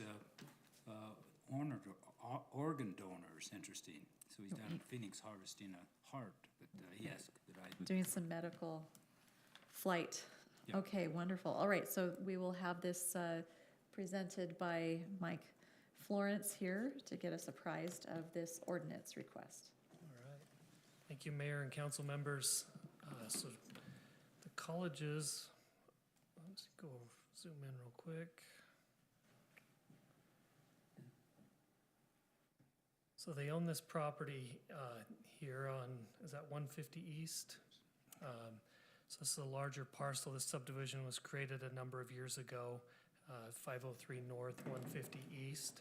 And Jared has asked the Planning Commission and City Council to consider an ordinance amendment. He would like to build a garage with an accessory apartment on top and then put the home towards the back of the property. Our current ordinance requires that detached accessory apartments be located behind the front of the home. And so what we've drafted for you is an ordinance that would allow for accessory apartments on deep lots. And so majority of the lots in Lindon, if you've got a 20,000 square foot lot, you have to have 100 feet of frontage and your depth is 200 feet. So this ordinance would apply to lots that have a depth of greater than 250 feet. And so that would allow you to have a front setback of 30 feet for the accessory apartment, and meet the same side yard setbacks, and then a 30-foot rear yard, and then another 30 feet between the front of the, so you have a total of 60 feet between the two structures. and then the single-family home in the back. So this would apply to a lot of estate lots or lots where someone has elected to put the home in the back of the property. You know, I could see this applying a lot on Main Street here to some of those deeper residential lots. It's not going to apply to most single-family home lots in the city because they won't meet the depth requirement, or they already have a single-family home with a 30-foot front yard setback. They couldn't fit a accessory apartment in there. So the Planning Commission reviewed this. They recommended approval to the City Council. So we would be glad to answer any questions that you have. Was it a unanimous approval from Planning Commission? It was, yes. Are there any restrictions on the size of the minimum, maximum? Yeah, so our current ordinance requires that it cannot exceed 1,500 square feet or 40% of the size of the existing or the primary single-family dwelling. Does that cause any challenges for you, those restrictions? I don't think it does from what This one presented? Yeah, we would Yeah. have to go through the process again if we wanted to make that change. And point of clarification, it's 1,500 square feet livable space, so the garage would not be concluded. That is correct. Okay. Just know from experience that can be a challenge sometimes. Yes. All right, well, Mr. College is here if anyone has any questions for him, or if you'd like to share anything with the council. No, I think it speaks for itself. The lot's deep and rectangular, and it's hard to put something up front with such small frontage. And the deeper lot, it's closer to the farm, and so he prefers to be back, have his home back further. Cul-de-sacs make it a little more challenging on top of that, so. Was there any sort of review by staff to somewhat take an overview of the city and determine if this amendment was made that it would affect just a small percentage of lots potentially, or I just don't suppose you have a number in mind? I don't have a number, but mainly you're looking at some of those major deeper lots here in Lindon. So I don't think you're going to see a ton of these. We approve approximately one detached accessory apartment per year right now, and so I don't think you'll see an overwhelming amount of these. All right, well, this is a public hearing, so if we have any other questions or comments by the public, we would welcome those now. All right. I make a motion to close the public hearing. Okay. Motion to close the public hearing by yes, by Councilmember Broderick, seconded by Councilmember Magleby. All in favor? Aye. Okay, bring it back to council then. Question just popped in my brain. If it was a larger parcel, I'm gonna make up one. I'm gonna say Jacobson's on 2nd East and Center Street. If they were to put one out in front and then later decided to subdivide, how would that work? Yes, if they've got enough room, I mean, if I don't know which property that is exactly, but. It's the large one on 2nd East and Center Street, just down the street here, or say Bonnet's. Well, yeah, that's one I was thinking of more, Callis or Bonnet. So, if Rob wanted to put one, right here in the front of his property, he could do that. It almost. But let's say if it was Bonnet's, I'm just Yeah. hypothetically, and they wanted to then subdivide and it was in there, how would the city then treat that? It's got to be associated with a single-family home, so it would either have to go with the existing single-family or a new one would have to be built. It couldn't be subdivided on its own lot. Well, actually, let me think about that. I guess if it met all the setback requirements, I don't see a reason why it probably couldn't be, but yeah. Had all of those requirements for Yeah. a single family and you had enough acreage, I guess it could be subdivided. I mean, there's a handful of those kind of situations. Would they not be subject to, though, also kind of the flag lot It would, yes. ordinances then that are Yeah, on? we've got in the lots code? of regulations with how the lots are designed and what types of frontages and depths And so, So it would be allowed to stay as long as it met those other Yeah. secondary and tertiary. yeah, that's a good point. I requirements. hadn't thought about that. Is that the word of the day? Does it meet that criteria? All right. Well, council, any other questions for the applicant or staff? Okay. I'll move to approve ordinance number 2022-16-0, allowing, amending the accessory apartment ordinance, LCC 17.46, to allow detached accessory apartments in the front setback on deeper residential lots. Okay, we have a motion by Councilmember Vanchery, seconded by Councilmember Powell. All in favor? Aye. All right, any opposed? Okay, hearing none, the motion passes and carries. Thank you. Thank you for Thank you again your for your patience through our meeting this evening. No, it's interesting. Okay, our final Riveting. item. We are going to have a public hearing on our sign code amendment. I'll move Ordinance. to open a public meeting. Thank you. Okay, we're motioning to open a public hearing. Motion by Councilmember Magleby, seconded by Councilmember Broderick. All in favor? Aye. Okay, we are now in a public hearing. Thank you again. We'll continue with Mr. Florence. Okay, thank you.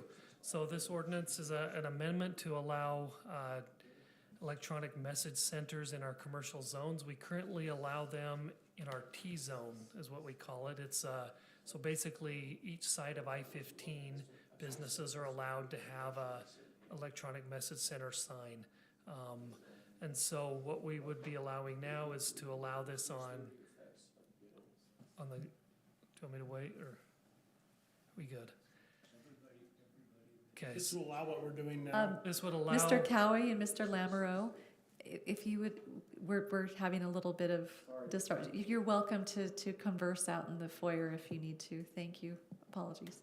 All right, continue, Mr. So Florence. yeah, so this would allow businesses to have an electronic message center sign. We put some standards or requirements in there, such as that it has to have an automatic dimmer. That's pretty standard in the industry, so that as the light, decreases, that the sign doesn't stay as bright, that it decreases with the darkness as well. And so that most signs all come with those anyways, as I talk to different sign companies. So what we currently only allow detached signs as monument signs in our commercial zones. The I-15 T-zone can have a pole sign, and so that would continue. The one change the Planning Commission made was that they added that signs attached to buildings could be electronic signs as well. That's not very popular. As I drove from American Fork, State Street to University Mall, and the University Mall, so that I could tell, was the only one that had an attached sign, electronic sign. There was a couple window signs that businesses had stuck in their windows, but there's not a lot of businesses pay that extra money to have it attached to the building, because that's not their audience. Their audience is the ones driving on State Street. So, but that is something the Planning Commission added, if you want to continue that as well. We did change, so currently we call electronic message center signs, we call them changeable copy sign electronic. And the industry now calls them electronic message center signs. So we updated the definition. Let me go to that really quick. We updated that definition to say that a sign that is capable of displaying words, symbols, figures, or images that can be electronically changed by remote or automatic means. Couple other requirements that we added in here, because one thing we're worried about is the impact that it could have on residential properties. And so we've said electronic message center signs shall not include flashing or other similar effects. Electronic message center signs shall be located at a minimum of 100 feet from any residential use.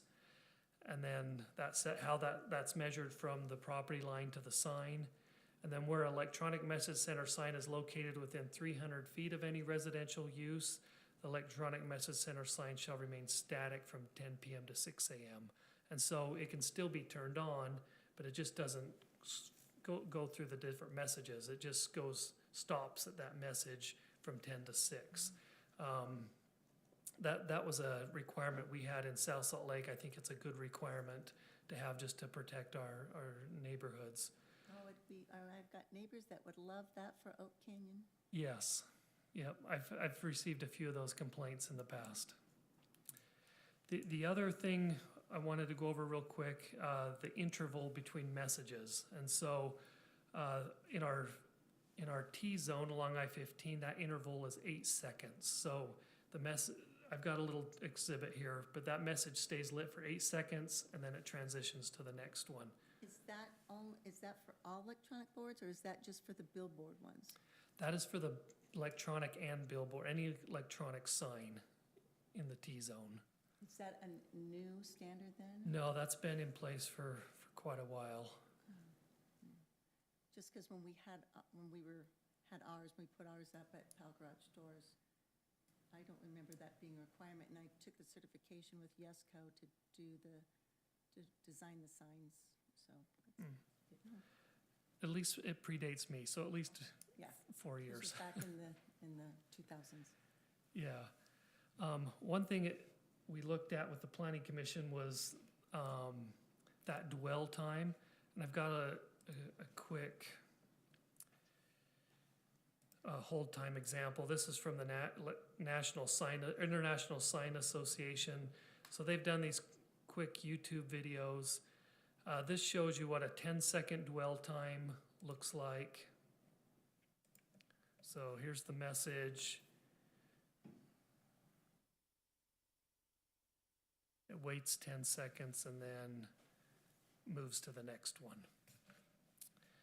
Let's see, the Planning Commission recommended changing that from 8 seconds. This one was 10 that you just saw. Our current ordinance says 8. The Planning Commission recommended changing that to 5 seconds for our commercial zones. And let me show you that one real quick.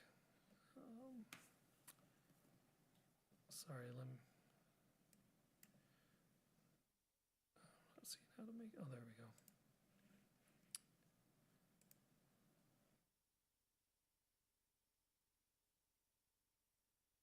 Great price on avocados. So, yeah, so it would change every 5 seconds. Planning Commission thought, with the speeds on State Street, that 5 seconds was a better example of those dwell times.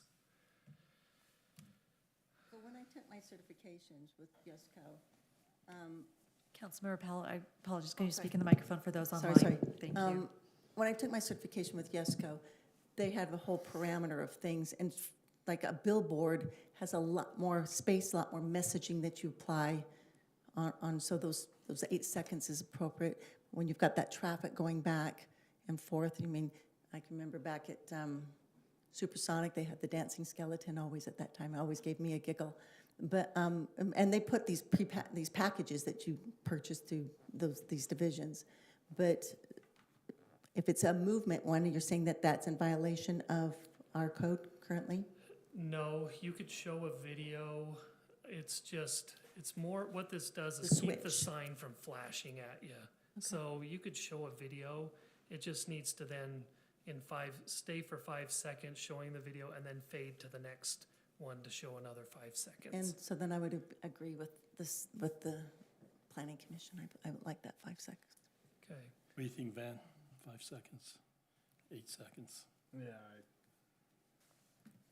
I don't know if I have a good feel for that. Usually you're going by and, what was that one? It's gone now. Yeah. Mike, what's the reasoning to have this amendment right now? Is there businesses that are requesting this?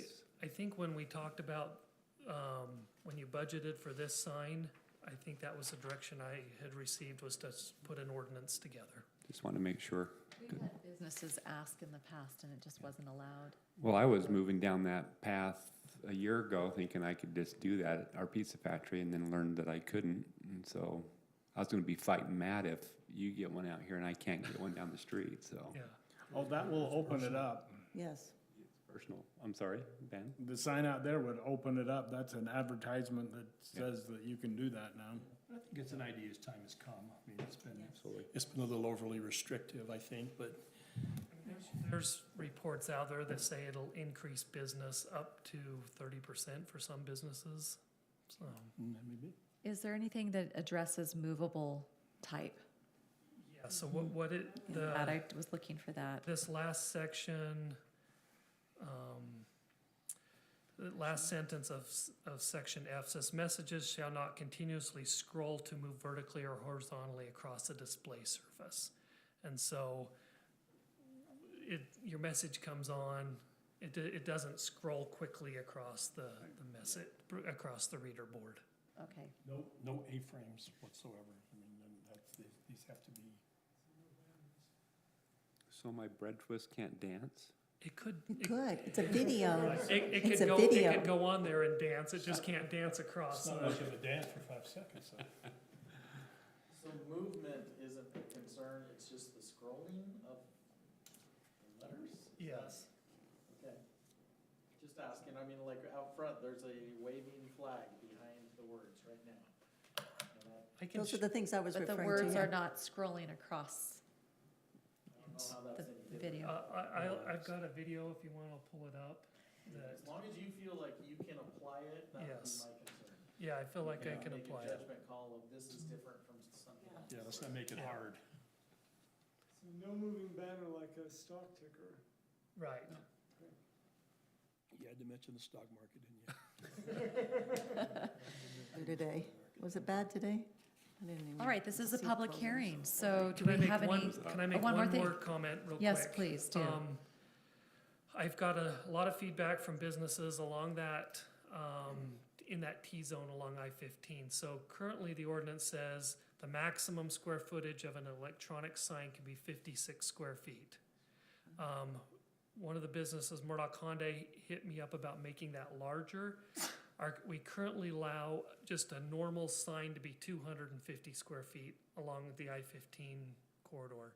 So I had changed that from 56 square feet to 250 square feet. Since we already allow a sign to go that big, I figured what the proposal to allow an electronic sign to go that big. So wanted to just make sure you're aware of that.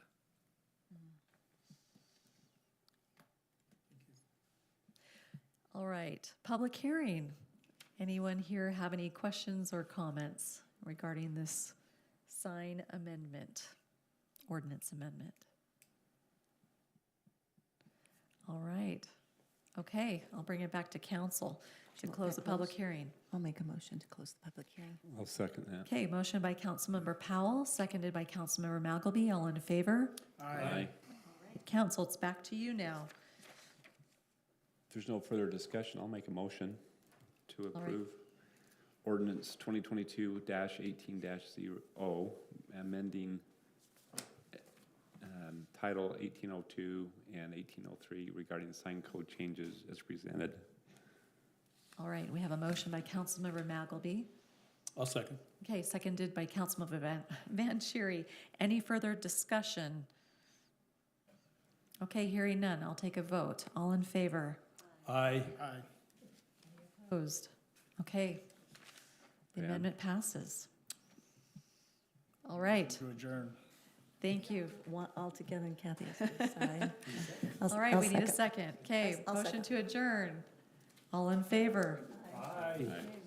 Adjourned. Thank you, everyone. Thank you, good meeting. No, yes.